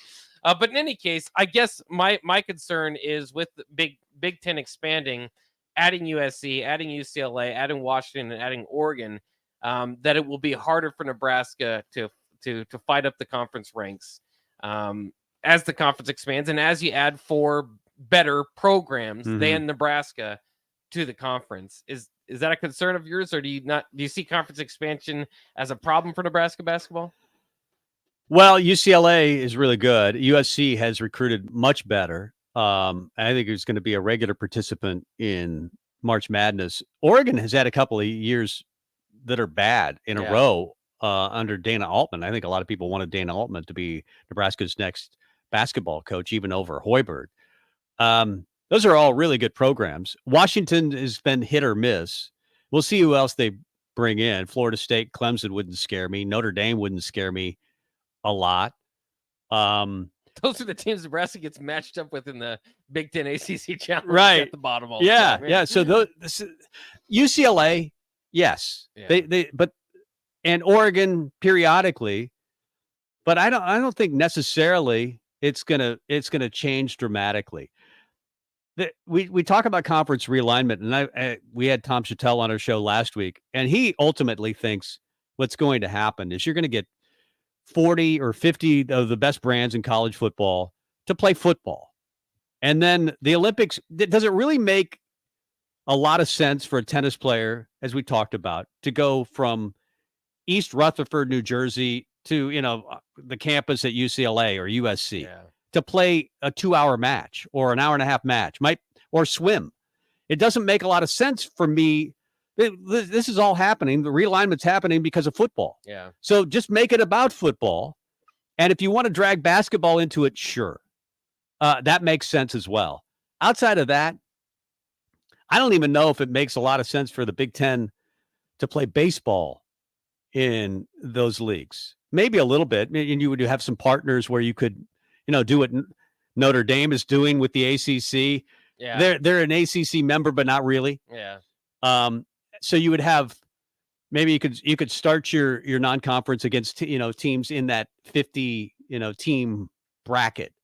But I think what college football is going to be, it's going to be the NFL. It's going to be the or baseball, the AL Central or the NFC North. It's going to be back to the old Big 8. Would that be actually kind of cool? Yeah, we'd like that. If you were just kind of playing teams in your region, but you were part of a 40-50 team pyramid. Yeah. And you found a way to share it. Now the SEC probably doesn't want to do that right now. They like where they are. But yeah, I think as far as basketball is concerned, I don't think it changes a lot. I really don't. I mean, UCLA, USC, you're not going to play them all the time. Yeah. Are you? I don't think so. It just, to me, it's again, like Nebraska basketball historically just really tough to get to 500 in league play. Adding more teams. I mean, they've been playing on Wednesday in the Big Ten tournament as long as I can remember. Yeah. But again, I agree with you to a degree. I think it does make it a little bit more difficult, but a lot of your problem is internal. You've got to get your basketball program off the ground. I think it does make it a little bit more difficult to do so. But at the same time, maybe you can open up some recruiting out west or something. But there could be some benefits to it. It'll make some fresh matchups and some fun to watch there. Yeah. But ultimately, Nebraska basketball, it hasn't necessarily been held down by the other conference members beating them down. I mean, to a degree, because there's only another way to look at it. But I think it's a lot of internal. I mean, if you could just the Big Ten, it's tough to get off the Big Ten needs UCLA and USC and Oregon because they've been so bad in the tournament. They got to find a way to get better in the tournament. They beat each other up, and then they're beat up once they get to the. I don't know what's happening. I honestly don't know what's happening, but they've been so bad. What was the last Final Four team from the Big Ten? Oh, that's a good What was the last question. national title? Michigan State. The last Michigan. title, yeah. Michigan State's the last title, and that was early 2000s. Yeah, 2000. It's bad. Anything that the Big Ten can do as a whole to get better, whether it affects Nebraska or not, they need to do. And if you can add a UCLA to the conference, I'm all in. Yeah. Bring on Kansas. That'd be nice. Just for basketball, though. We don't want their football team. Yeah. Well, they're getting better, too. I know they're getting better. And put more money into the program, as we've seen recently. All right, we'll take a quick break. When we come back, we will talk black shirts, captains, single-digit numbers, and alternate jerseys to wrap up the show on 93.7 The Ticket. Hey, it's Jake Bock. Join me, the captain, Rashawn Jackson, and the black shirt, Terrell Farley, on Monday, August 21st at Club Pilates for their grand opening and ribbon cutting. We'll be there from 10 a.m. to 1 p.m. for the captain and the ticket water cooler. That's all this Monday at Club Pilates at 83rd and Holdridge. Gray Diesel and Equipment Services is your go-to place in Lincoln for repairs and maintenance for diesel pickups to Class 8 over-the-road trucks and trailers, from bumper pole utility to full-size semi. Gray performs DOT inspections and are a service provider for fleet companies like ARI, Element Fleet, and FleetNet. They're a family-owned business in operation since 1952, and they keep a clean, friendly shop. Customer service is their top priority. Give Gray Diesel and Equipment Services a visit today with easy access just off I-80 and North 56th Street. Action Plumbing, Heating, Air, and Electric brings exciting career opportunities for you or someone you know. They are now hiring plumbers, electricians, and HVAC techs and installers to continually build their professional team. They offer competitive pay and full benefits packages that include health, dental, vision, PTO, and 401k options. Action has created a positive team environment for over 50 years. Apply online at actionlincoln.com. Hi, Sean Callahan here for Koppel Chevrolet GMC, and Bob just wanted to say thank you for a record-setting July here at Koppel. The summer sales event continues in August, and the incentives are crazy good. Check this out. We've got 0.9% finance along with a $2,500 trade-in rebate on select new models. You heard right. 0.9% financing has been extended along with a trade-in rebate. Also, our GM certified used inventory is filling up fast. So make that money-saving drive to Koppel. It's just south of the interstate, or shop online at koppelcars.com. You'll be glad you did. All deals with roof credit. Plains Cover Crop is your one-stop seed shop. Call us now for spring and summer forages, CRP mixes, and fall cover crop blends. We do farm-specific consulting for practical and efficient seed blends to fit your geography and goals. With a very diverse inventory, we will tailor a blend just for you. We're also looking for contract growers, and we buy and sell rye. Find us online at plainscovercrop.com. Timeless agronomy practices paired with modern technology. East Highway 20 in Orchard and across Nebraska. If your car has sent you to the sidelines, Eustace Body Shop can help. With gold-class certified technicians, OEM parts, and free loaner cars, Eustace Body Shop is your best choice this Husker season. And with 6 locations across central and eastern Nebraska, we've got you covered, whether you're rooting at home or you're headed to Memorial Stadium. Get a free online quote at EustaceBodyShop.com, and let's get you back in the game. The most recommended Eustace Body Shop. That's who we are. Integrated Life Choices has been inspiring opportunities for individuals with disabilities for more than 15 years in Lincoln and across Nebraska by offering a number of services.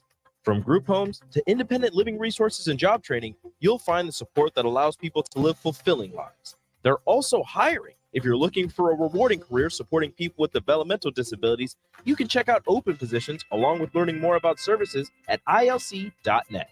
Integrated Life Choices. Nutrition Authority invites you to save 35 to 75% off at our back-to-school blowout. We're taking our better-than-internet prices and cutting them even deeper, bringing you the biggest sale of the season. Monday, August 14th through 19th, the back-to-school blowout is on at Nutrition Authority. For location information, check us out at mynutritionauthority.com. Hi, everyone. Kendall Warnock with A1 Automotive in downtown Lincoln.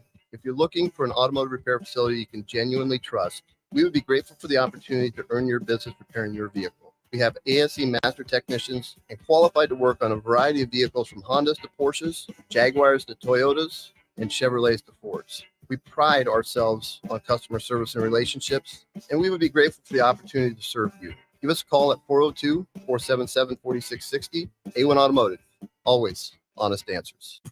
Allo is here to give you the FYI. Are your shows buffering? We know why.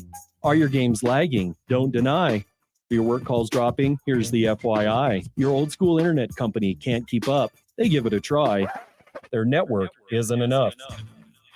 Don't get trapped in their gimmicks and lies. It's time to fiber your internet with Allo. Honest, local, and hassle-free is what we stand by. Experience Allo Internet. Visit allofiber.com/FYI. Start your Sundays off right with Jeff and Nicole Essink on Fitness Fanatics. Jeff and Nicole discuss health and wellness, how to achieve fitness goals, and more through the life of gym owners and gym goers. It's Fitness Fanatics from 9 to 11 a.m. on Sundays on 93.7 The Ticket and theticketfm.com. Back with Vershawn Jackson, powered by Bauer on 93.7 The Ticket and theticketfm.com.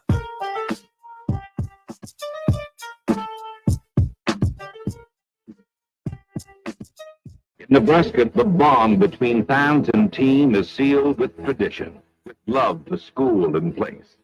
The Cornhuskers, the Big Red. This was not a new affection. The significance of game day in Lincoln is unquestioned. Tickets are precious jewels, impossible to beg or borrow. There you hear it. That was the introduction there for the alternate uniforms from the Huskers the other day. A little history. Tom, you give a little bit of history as you were kind of telling me during the break of who was voicing that over. That's John Facenda, of course, the voice of the NFL films. Yeah, sounded familiar. Sounds great. John Facenda was the best. He was a Hollywood actor who did NFL films. Knew nothing about football, really. But he just had this gold, he had the pipes. Yeah. And if you've ever seen some of the NFL films, it's all ESPN used to show after midnight. Yeah. Now it's, they have other programming they can put on. But yeah, a little history about, this is the 100th anniversary. It'll be Matt Rule's first game, 2023. In 1998, the 75th anniversary of Memorial Stadium, Solich, that was his first game. That's right. And in 1973, the 50th anniversary was T.O.'s first game. Interesting. So if he could have the career of either of those two guys, that wouldn't be bad. Yeah, I think we'd take that. Yeah. So that's what 50, 75, and 100 now? Yeah. Wow. Memorial Stadium. So they're throwing out the alternative uniforms. What do you think of them? Yeah, we've had a lot of discussion. I don't think you can see. I don't think you'll be able to tell. First of all, from a distance, they look like normal Nebraska uniforms. I do like the kind of the scripture, whatever they have on the sides. Whatever, and I don't even know what it says. I think it's beautiful. I'm sure it says "in the deed, the glory," that sort of stuff on the sides. I think that's fantastic. Can you? You can't tell. That's my big You won't complaint. be able to tell. You really can't tell. I guess there's a blue outline. Yeah, and people. Terrell particularly hates it. He hates it? He hates any sort of blue to be, brought into a Nebraska uniform. Have you had that debate that they should have gone all blue? Yeah, some people think they should. Some folks that think that.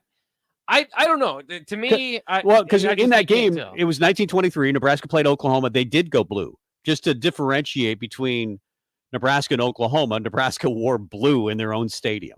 But should we be honoring that? No, no, I agree. It seems kind of like there's history, but there's a lot of history in Nebraska of accomplishments. Hey, it's really bad history. Let's honor that. Yeah, it's just like, well, here's a chance. But I mean, what it is here's a chance. We've been dealing with alternate uniforms for 12 years now. We've done just about everything you can do with red, white, and black. Let's bring a new color and find any way to argue to bring it in. And on the 100-year anniversary, that's when they're bringing in the blue. Do you like? I know you're not a big. I don't care about uniforms. Uniforms drive me crazy. Yeah. I mean, I like if you're gonna do alternative uniforms. I like the really old school look. Yeah. Like the plain white. You got to have the N, but the white helmet. I just black or red tops, white pants. Just go really plain. Yeah. But this.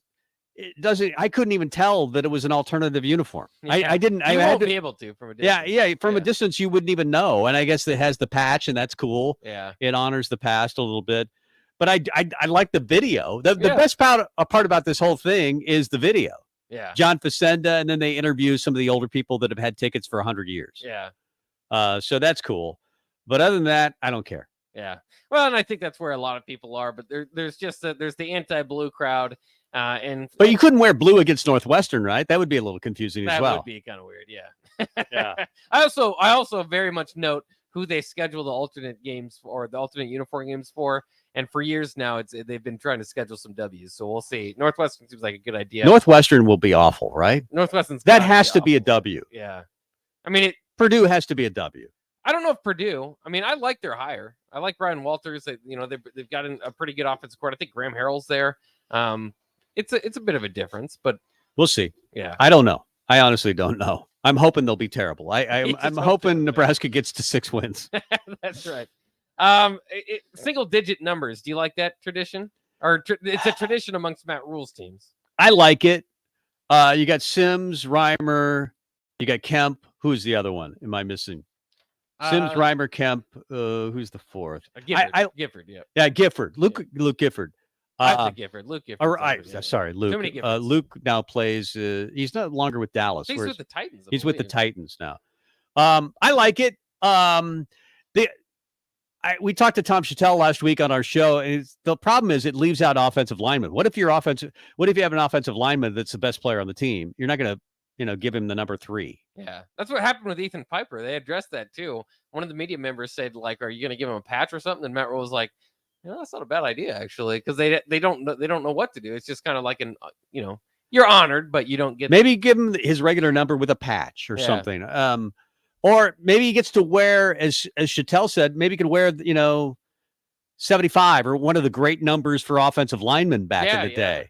Maybe he could wear Zach Wiegert's number or Remington's number or Steinkühler. Hold one out for just for a game or something like that. But I think it's a shame. You have seen linemen. Was it Judy? What did Judy have last year? In the spring game. Didn't he have something in the spring game? For some reason, I'm thinking. But I'm trying to think of. There've been some defensive linemen that have had single-digit numbers, but obviously you couldn't do it. I don't know why you can't do it with an offensive lineman. They just don't allow you to. They just don't allow you to do it. So I like it. I don't necessarily get as excited. I mean, who's going to be the rest of them? We'll see. They're going to continue. Maybe they'll roll that out. Maybe we'll see that. Quentin Newsom's got to get one, right? Maybe.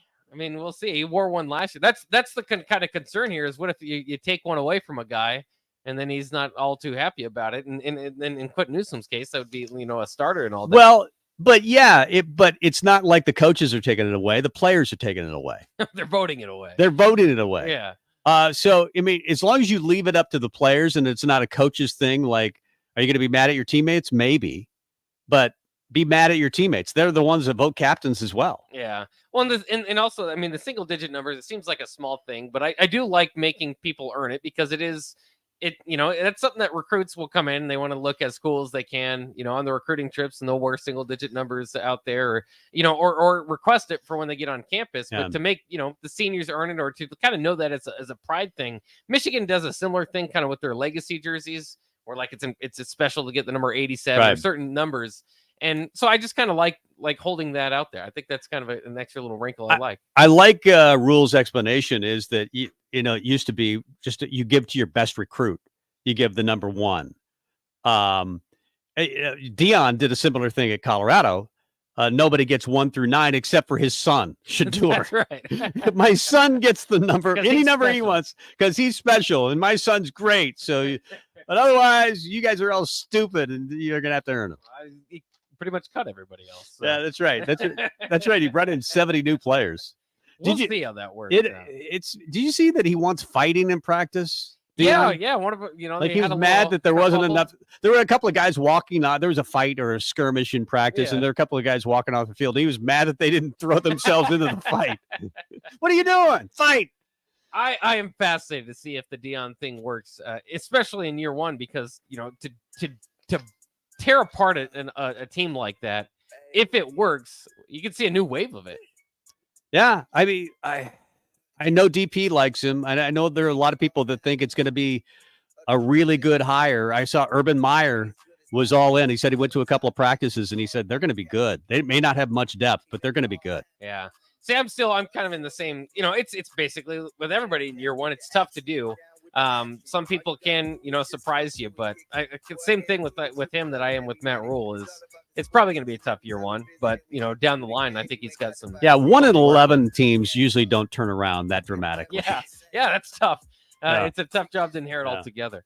All right, thanks again to Tom Stevens for joining us. That was He is fun. on Husker Rewind, 5 to 7 every weekday. Every Sunday. Every Sunday, I should Every say. Sunday, yep. Every Sunday. Mike Melby will join us tomorrow, also from Husker Rewind, to help promote that. He's also got a show called The Finish Line, so we'll talk about that tomorrow.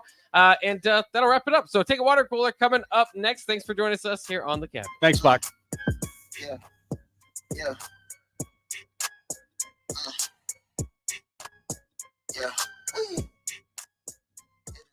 This is Lincoln's home for sports talk on the FM dial. The home of Kansas City Royals baseball. KNTK FM First, 93.7 The Ticket.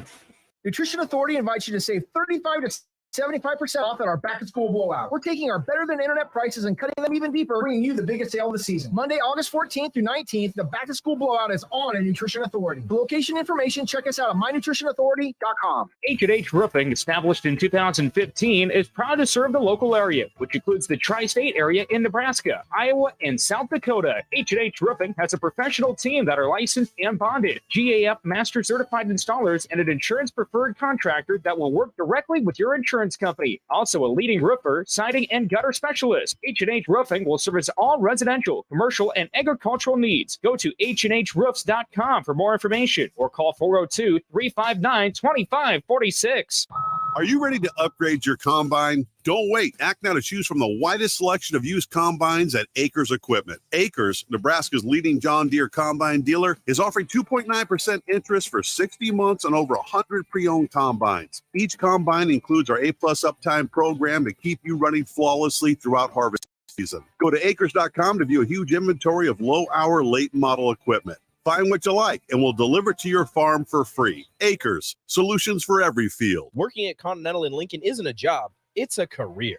And right now, they've raised wages again, and they're hiring for production operators at $24.62 per hour, which grows to $28.97 per hour within 3 years. Skilled trade positions now start at $33.36 per hour, with opportunities to make more based on certifications. Continental also has salary jobs available and benefits, plus medical and prescription costs at very low premiums. Dental, vision, and life insurance are offered at no premium cost to